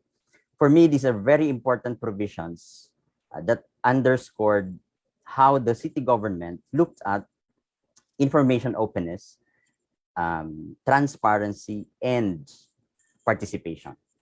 Imagine a local legislative council where during the deliberations of proposed ordinances, those who might be affected by said proposed legislation will know the proposal, will be able to discuss together with their peers, their sectors, their constituencies, the impact of these proposals to themselves, to their sectors, and to the city as a whole. And thereby also participate in the deliberations. So very important provisions opening the information on how the government makes decision from the time that the proposal is made until the time that the policy is approved. That's the first relevant provision. The second, let's look at section 20 that talks about public hearings, consultations, referenda, and plebiscite. And this is also a very important provision adopted in the city following the engagement of the civil society that Judge Sol and Salve mentioned earlier. For the city, and you might have heard this before, when we talk about the issues of golf course, the dump site, we always look at how the citizens of the city were involved in the discussions and the deliberations. Also, I was not here at the time, but there was a referendum placed on the decision if whether or not the city will accept casinos to operate. And for the city government, issues of this magnitude in terms of the impact on how the citizens live their lives in the city are always important to be presented to the people and not only to be left on the hands of the elected officials. And last on the Empowerment Ordinance is the information boards and suggestion boxes. Again, this is 1995, right? Pre-Facebook, not pre-internet, but we don't have the same access as we have now. So the Empowerment Ordinance mandated the city government to put up information boards where information relevant to the public should be posted, and also put suggestion boxes where citizens can give their feedback, comments, suggestions to the government, and place these boxes in strategic locations. Of course, now I'll discuss later, we have new tools around this. But looking at the time that this was passed, the government and the People's Council are already very clear in terms of what information to put, how to put it, and how to get the feedback of the people when they do receive this information. The second policy reform is the I-Governance Ordinance, passed in 2002, 2002-063. I'll go through some of the provisions. Both of these are available online. If you need to, we can share the links with you. It's in the website of the city government. But early on in 2002, again, this is also a globally recognized policy and program of the city government. Very early on, the government took upon itself to expand access to information beyond those members of the organized groups. Again, if you remember the discussions of Salve, the city government has opened the avenue for participation for the members of the organized groups belonging to the marginalized sectors, the people's organization, and the non-government organizations. But with I-Governance, it was clear on the mind of the city government at the time that given the advancements in communications and information technology, there is a need to expand the reach in terms of information on the part of the city going towards the citizens. And the first principle that the city government adopted is that transparency in government decision making and administration requires information openness in matters involving the affairs of the government. And number two, the transparency in government administration and people's creative use of information generate broad-based support and stakeholdership. The next component that is relevant are those that were not created but institutionalized with this ordinance. Quick background, there was already the I-governance program prior to the institutionalization through the I-governance ordinance. So the first was the naga.gov.ph. This is the website that was also largely recognized at the time. It was, again, the first of at least in a large sense, one of the first in the country to contain all the relevant information that a citizen of the city should know in terms of how the government are deciding and what programs and policies are being implemented that would eventually impact their day-to-day lives. So CellNaga looks at all the information about the city with downloadable maps, charts, and tables. And I was there at the time and appreciated a lot the talent within the city government to put together this collective information that can be made accessible to the people of the city. Early on, we have GIS experts looking at maps, interactive maps for the city. Second is Serve Naga. So it looks at a comprehensive presentation and catalog of all the services being rendered by the government. You can go to the website, check the service that you want to avail. You can download the form that you would use to avail of such service, and also and use that when you go and eventually visit City Hall.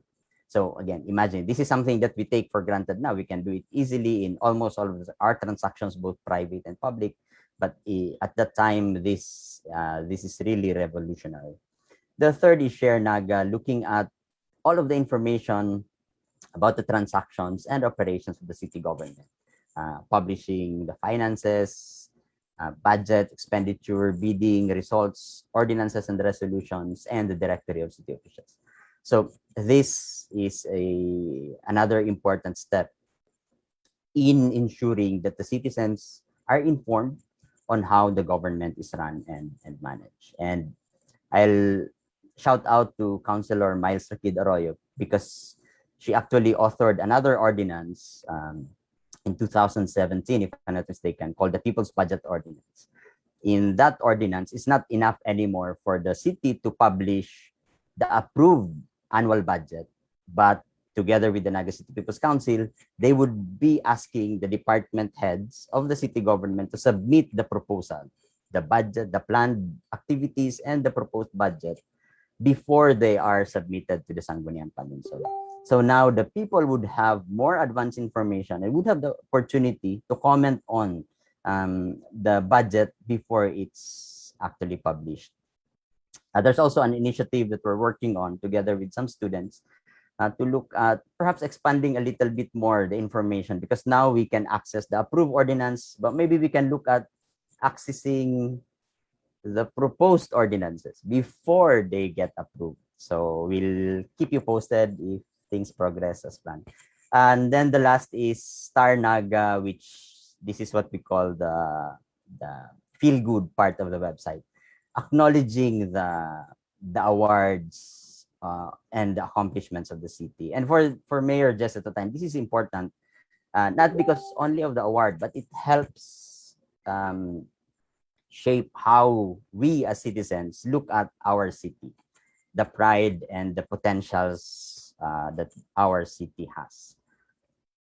And last, the Naga City Citizen Charter. So this was passed to again too early on, and now it's something that is being required of all government units with the passage of the anti-red tape law. But at the time, this is a document that we provide. The city government prints the charter because not everyone has access to the internet, and this is something that they can refer to if they want to avail of the services. Just a quick description. As you know now, you'll see the services provided, the steps that you need to follow to avail of the service, and the time that it should take for that service to be made available to you. And there's also a detachable feedback to generate comment. Again, it's also based the loop, right? If the government is doing something, he makes sure that he would be able to get the information from the citizens on how the city is doing in terms of providing the service. So those were the two services that were policy reforms adopted during time of Mayor Robredo. For this part, I just want to talk about some of the practice that were implemented outside of the ordinance. I call it the tax, the medicine, and the public market rates. The tax, you might have heard that the city government at some point raised the real property tax in the city, and the business sector endorsed the proposed increase. The story was the city presented to the community the budget, the funds of the city, and the required money in order for it to deliver the services, and to implement the development programs intended for the city. And with this transparency, the public, the business sector, and the community supported and endorsed the increase. Same with the medicine. You've heard it before that the mayor at the time released the price of medicine that are being purchased by the city government and asked the public and the business sector if they can match or even offer better price. And the city was always pride itself of having one of the cheapest, if not the cheapest, medicines purchased in the country. And again, it's important when the government puts out this information. It's counterintuitive. If you look at it at a traditional government setup, you'd think that they would always, like looking now at some of the issues that we're looking at the national government. So you'd think that they would hide prices so that they can benefit, but the city government of Naga are putting it out so that they can ensure that they are getting the best value for the taxes of the people. That's always the mantra, as you'd say. And the public market rates. You might also have heard that at some point, the city government had to increase the rates, the rental rates of the public market, because it was losing. It's an economic enterprise supposedly, but it was losing money. So the city government convened a task force head by the Naga City People's Council, brought in the city government team, and brought in the representatives of the market stallholders, and looked at the spreadsheet, the details of the expenses and the income, and agreed on an approved rate. If I remember, it's like more close to 200% increase, but staggered implementation. But it's born out of, so the consent of the store holders of the market is born out of the openness of the government in terms of putting out the real score, how much it's earning, how much it's losing from its operations. And the last part, it's more on the values. I call it the principles. I'll say the mayor's office, the city hall's toilet, and the chinelas. I wanted to use Maruya, the banana fritter, for the city hall's toilet, but I think it's better. It captures the story. So the mayor's office, if you've seen pictures of it, so there's a long table, the mayor's office of Mayor Robredo, there's a long table in the middle, and I think it's maintained by our mayors after him, where citizens who have concerns and business with the city government would all sit in together in front of the mayor, and everyone would hear the concerns of everyone else. So I could be there talking about participatory governance together with a mother looking for medicines for the child, or a businessman looking to partner with the city government. And for me, it talks about, of course, we know that that's how Mayor Robredo looks at everyone, right? It's everyone's equal before the government and before him. But more importantly for me, I look at it as the openness in terms of the governance style of then Mayor Robredo. For him, whatever decision he makes, it's not for him, but for the city government, the city as a whole, for the citizens and the residents. So it's good and right for them to be there and to hear what are the concerns raised and what decisions he is making, because some of this decision would impact them one way or another. And that's the brand of leadership. So it's beyond the law, it's beyond the activity, it's how Mayor Robredo approaches transparent governance at the time. The City Hall's toilet, it's more on his known, the open secret is Mayor Jesse's curry food, and everyone knows that. And he would always say that he would rather spend the city government's money on projects that would have impact on the lives of the Nagueños and the Nagueñas rather than fix and beautify City Hall. And this openness in terms of the values and the priorities of the city invited support, appreciation, and engagement from many of us, from many citizens. And last, the chinelas. I was looking for a nice photo with chinelas, but I found one even without chinelas. I think this symbolizes the groundedness and the accessibility of not only his governance style, but the city government's governance approach. That it's not enough that they put it out, but they will work hard so that the citizens would access this information, engage with the information, and contribute in the development of the city.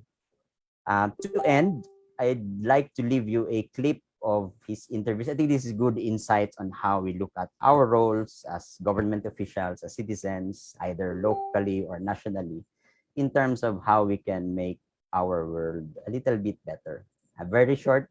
This is from Rappler, I think 2009, aired in 2012. And after that, my presentation begins.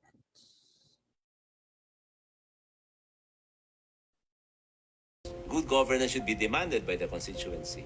So unless there is a convergence between good citizens and good leaders, this is difficult. Naga is good not because of City Hall, but because of the Nagueño. Good governance should be demanded by the constituency. Just mabalos, and looking forward for a fruitful discussions with everyone. Thank you.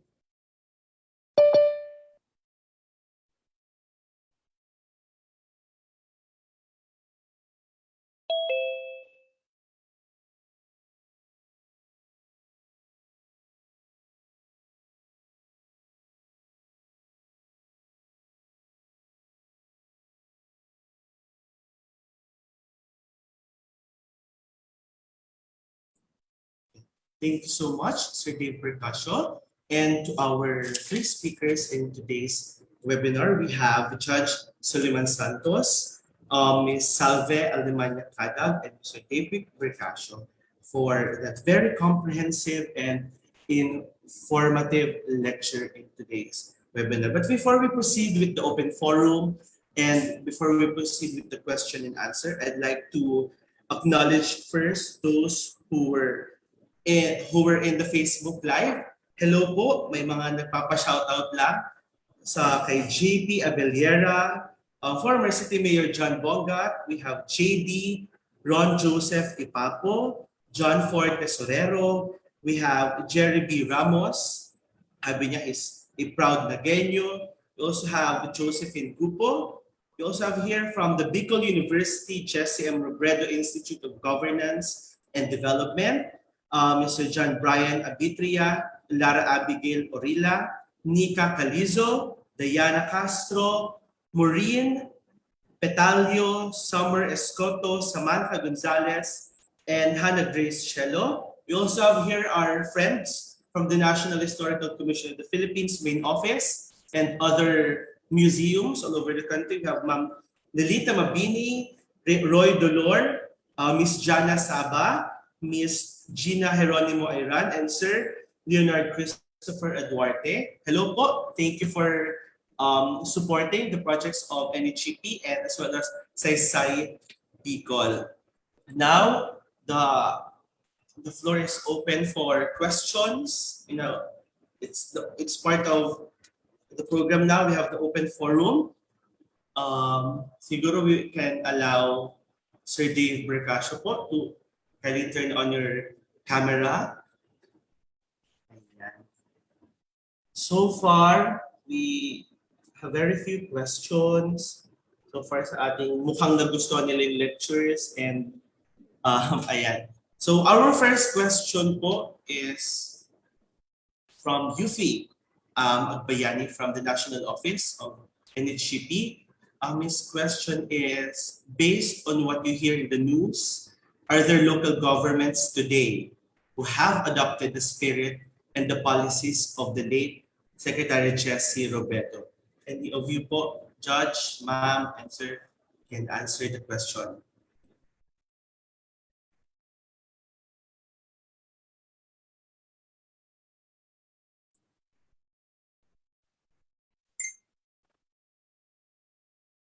I think I will leave it to Dave mainly, and maybe even Yes, Judge. Salve to answer that question, because you seem to be more familiar with the awards, and there were even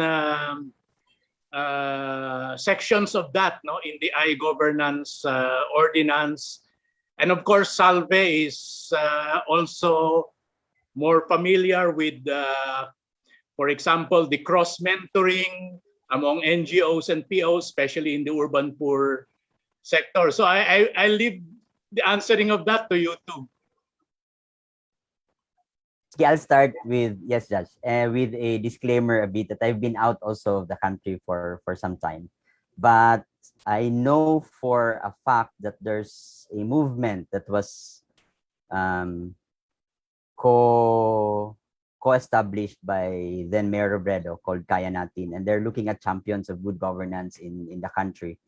And looking at the roster from the post-public information out of the movement, there are a number of local government units implementing the various innovations, I'd say, and initiatives on local governance. I unfortunately, I'm not in a position to do one by one, but maybe just for recall, you would know that Pasig City under Mayor Vico is one of the trailblazers in terms of adapting good governance initiatives and programs. And I think he did come to Naga. I was told, I was not here at the time. He visited Naga, part of the learning program, to see the programs here and see what can be adapted. So I'm happy that the efforts are increasing in terms of adapting good governance model. So I'll pass to Salve in case there are some other cross-sharing as mentioned by Judge. So thank you. For as far as I know kasi, we have this city sharing na nagsimula siya ng 1994 and parang natapos siya 2014 kasi parang wala na si Secretary Robredo. Yung city sharing kasi mas dito siya naganap sa Bicol region. So ang dalawang main concern yun good governance and urban poor land and housing ang dinadala niya.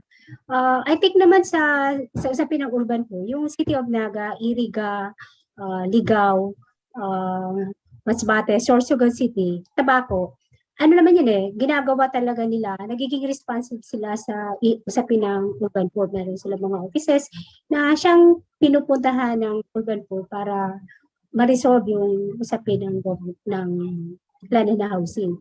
Sa good governance, I think Legazpi City ay nag-adapt din ng NGO-PO Council, ng People's Council. Hindi nga lang siya ganun hindi siya masyadong nagiging angat or unlike na Naga City, na si Mayor Robredo ang mas kadikit nung Naga City People's Council. Pero I think the Bicol region itself ay ang mga LGUs natin ay gumaganap para i-apply yung good governance at kasama talaga yung mga organized group sa proseso ng pamamahala. Kung how yung quality nito, yun ang hindi natin masasabi. Yun lang po. Thank you. If I might. Yes po, Judge. Yes po. Yeah, if I might just add, aside from saying similarly to what Dave also said, I was not based in Naga from 1993 to 2010. But of course, I did my best to follow developments here in Naga, including coming on occasional visits.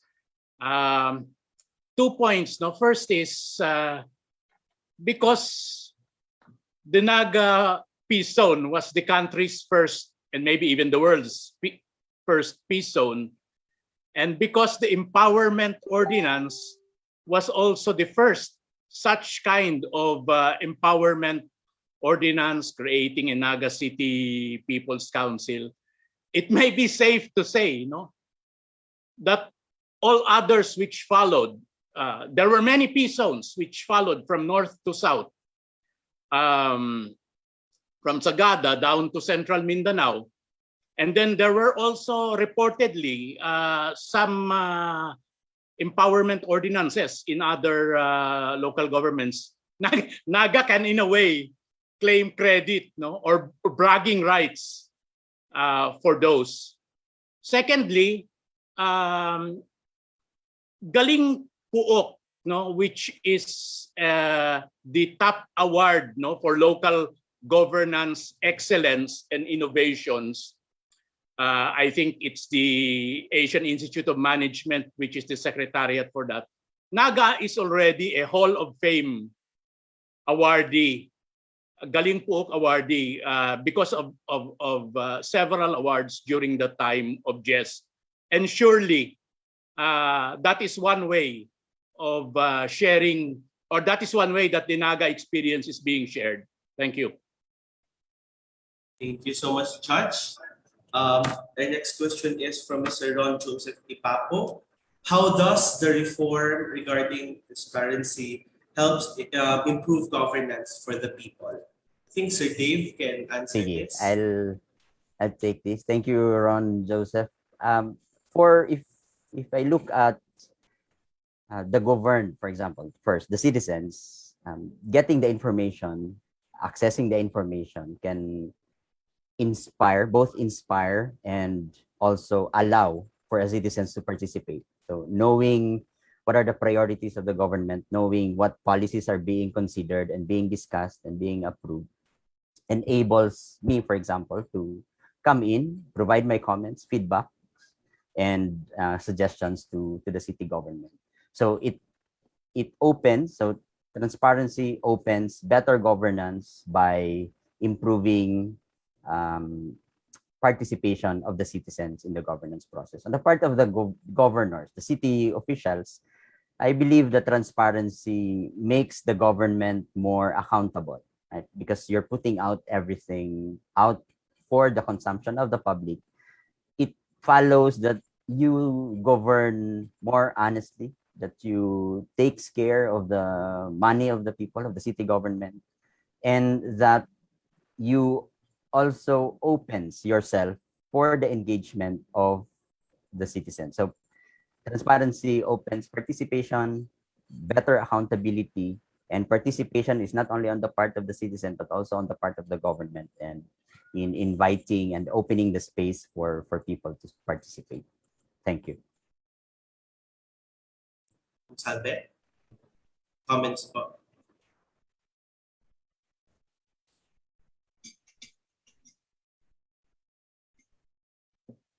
You're on mute po, ma'am.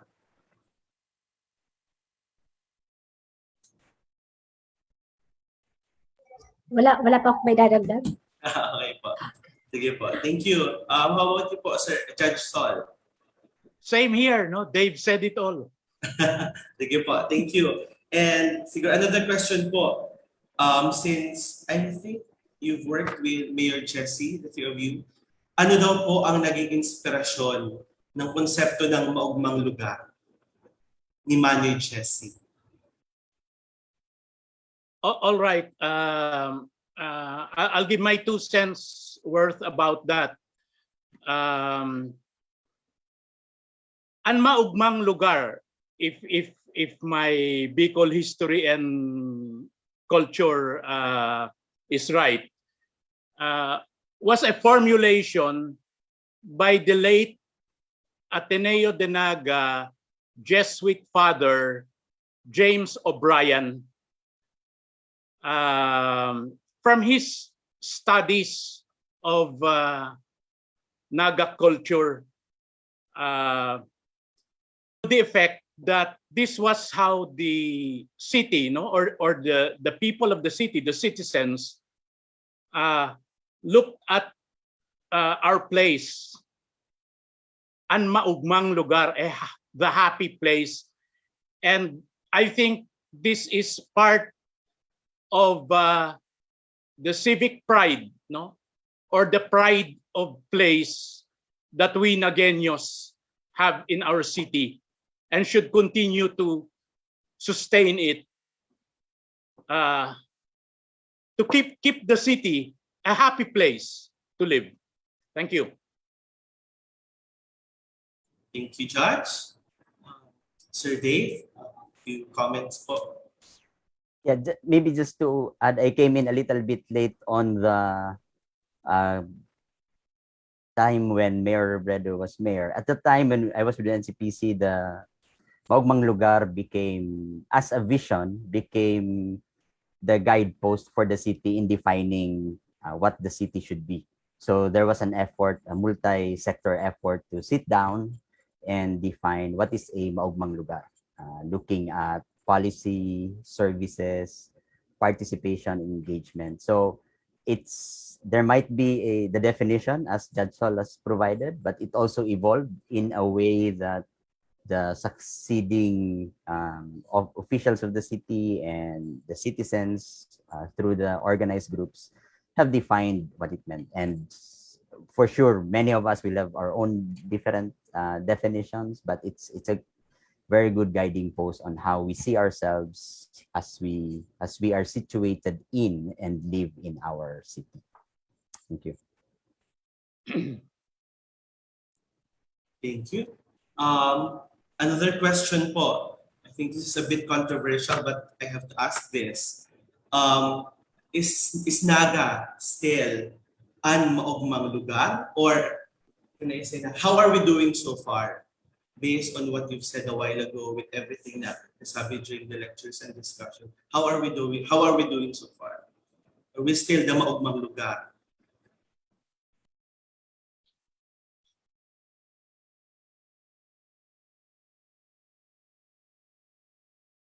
Can Yes, Judge. can I give Dave and Salve first crack at that? Sure po. Sir Dave, Salve. Okay.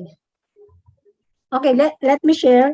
Kasi yung Maogmang Lugar concept, as I remember, ito yung city na, di ba, na-award na siya na most livable city. So, kapag livable city, andyan yung magandang pamamahala, andyan yung magandang kapalibutan, yung merong security of tenure, yung ating mga urban poor, merong magandang pinagkakakitaan in terms of livelihood, the farmers. So walang naiiwan sa development. So I've been out of Naga City for about 9 years. So 9 years. Hindi ko masyadong alam na yung pamantayan ngayon ng ating involvement sa governance. Pero sa nakikita ko at na-obserba, hindi sa nakikita, sa mga naririnig ko sa ibang sector, medyo may pakulangan na yung ating mga basic sector na paigtingin yung kanilang partisipasyon. So ito nga yung nagiging thrust ngayon ng Naga City People's Council na ayusin ang mga sektor na to. Kasi minsan yung participation sa local special bodies sa mga committee hearings ay hindi na gaanong napapansin. Kasi crucial yung ating participation sa mga committee hearings. Just halimbawa noong mga panahon na yon, sa Land Use Committee, kadalasan may dalawang sektor na involved. Mayroon pang irrigated land na gagawin mong subdivision. Dalawang sektor ang apektado. Dalawang sektor, yung isa apektado, yung isa ay magbe-benepisyo. So sa usapang ito, paano ito isinasagawa? So malalim na usapin ng bawat sektor. Sa ngayon, hindi na ganun kataas ang problema. Pero yung pagpapalalim ng sektor ay siya pa rin ginagawa ngayon ng NCPC. Kaya meron pa namang involvement siya. So parang assessment-wise sa level ng mga noong naging parte ng Naga City People's Council, parang medyo humina na yung ating pagiging militant. Parang konti na lang yung nagsasaway sa ating government ngayon. That's my personal, ano naman, personal comment based on pag-usap-usap sa mga ibang sectors. Yun lang po. Thank you, Ma'am Salve. Siguro si Dave, Judge. Dave, may sasabihin ka ba? Kung wala, ako na. Ikaw na muna, Judge. Sige. Okay. Sir, Judge. Maybe let me try to answer that by putting it this way, no? Using the parameters of the three themes that were the subject of our Maogmang Lugar webinar this morning: peace advocacy, people's participation, and transparent governance. One way of looking at it, no, the half full glass way of looking at it is siguro medyo maugmang lugar, o di kaya garo maugmang lugar. The proactive, forward-looking, optimistic way of looking at it is gibuhon tang mas maugmang lugar. Thank you. Thank you, Judge. Thank you po. Sir Dave, may few comments pa po ba? Konti lang. Dapat pala ako talaga nauna kay Judge. Totally the same. For me personally, when I came home, I feel happy. And that's, I think, a very personal sense of happiness that many of us would share, especially those who have lived outside of Naga. You come home, you feel that you're at home. So not only comfort zone, but a happy zone. But I totally agree with Judge. When I came home, I also have been involved in a number of initiatives looking at good governance, participatory governance, even in the COVID response. And there are things that we can do together to make it more happier, mas maugma. And this is something that the city also looks at, following the tradition that was introduced by then Mayor of Naga. He always calls for making the best better. We never look at ourselves, even at the time that we are the best in the country, that there's nothing that we can improve on. And I think more so with the leadership that we have now in the city government and in the civil society, there are things that we can do together, more that we can do together to make it more a happy place. And I invite also those who are watching, those who are from the city, to help in this reflection process. Right? How do you feel? On that question, I think is very important, not only for the city officials, but for us citizens. And the challenge that Judge posed to us, like how can we make it more happier, mas maugma? I think it's a good call for us on the occasion of the celebration of commemoration of the death of Secretary Robredo. Thank you. Thank you. On that note, I think last few words po sa tatlo. Judge Sol, I think may yes po. I'll start. Si Judge Sol sige po. Sir Dave, last few words po. Ako man siguro ang youngest sa Muntulu. No, I said it earlier. I'm very thankful for the Historical Commission, the Museo, and Saysay Bikol for this activity. It's really important. We even had discussions with BIC before and some of the colleagues in the City Hall and in NCPC on how do we communicate better the governance culture in Naga to the next generation. There's a realization that those who get involved either in the youth program or get elected in the City Hall, that's the only time that they would know that we have People's Council, that we have participatory governance, that we have a transparent government. So I think next year, when you guys are contemplating, let's see how we can talk more to the next generation, get them informed, involved, and aware of the space available for them to take part in improving the city of Naga. So congratulations, very good approach to the commemoration, and I hope that you guys would continue working on similar activities in the future. Thank you. Salve po. Last few words before we end the program. So maraming salamat sa National Historical Commission for inviting me and para na-refresh yung mga nakaraang ginagawa ng Naga City nung nagsisimula na.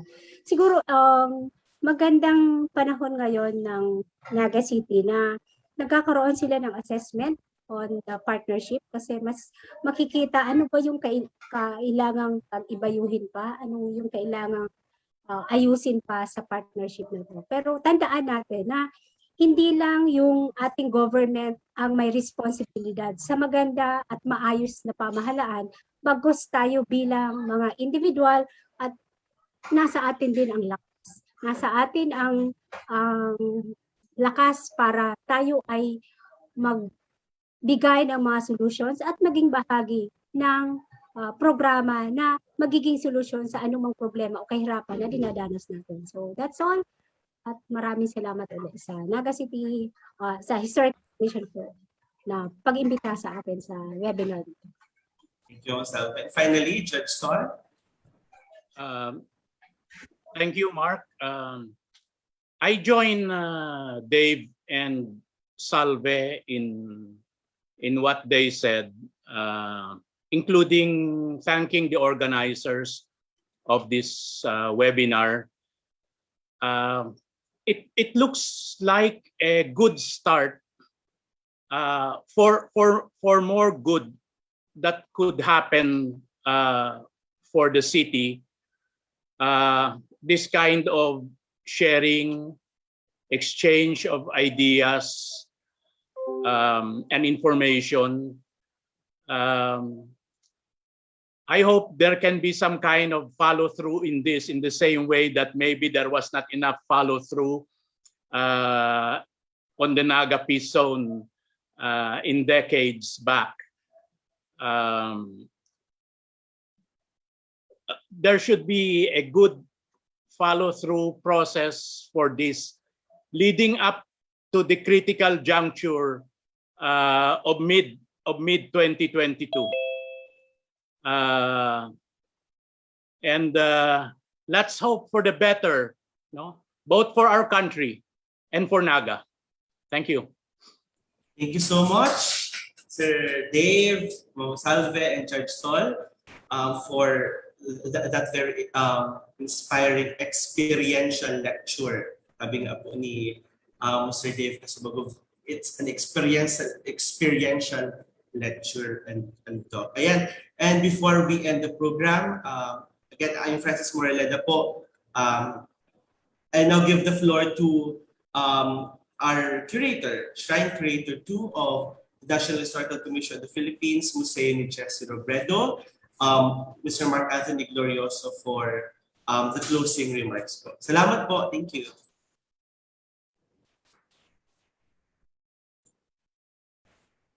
Okay, maraming salamat, Francis.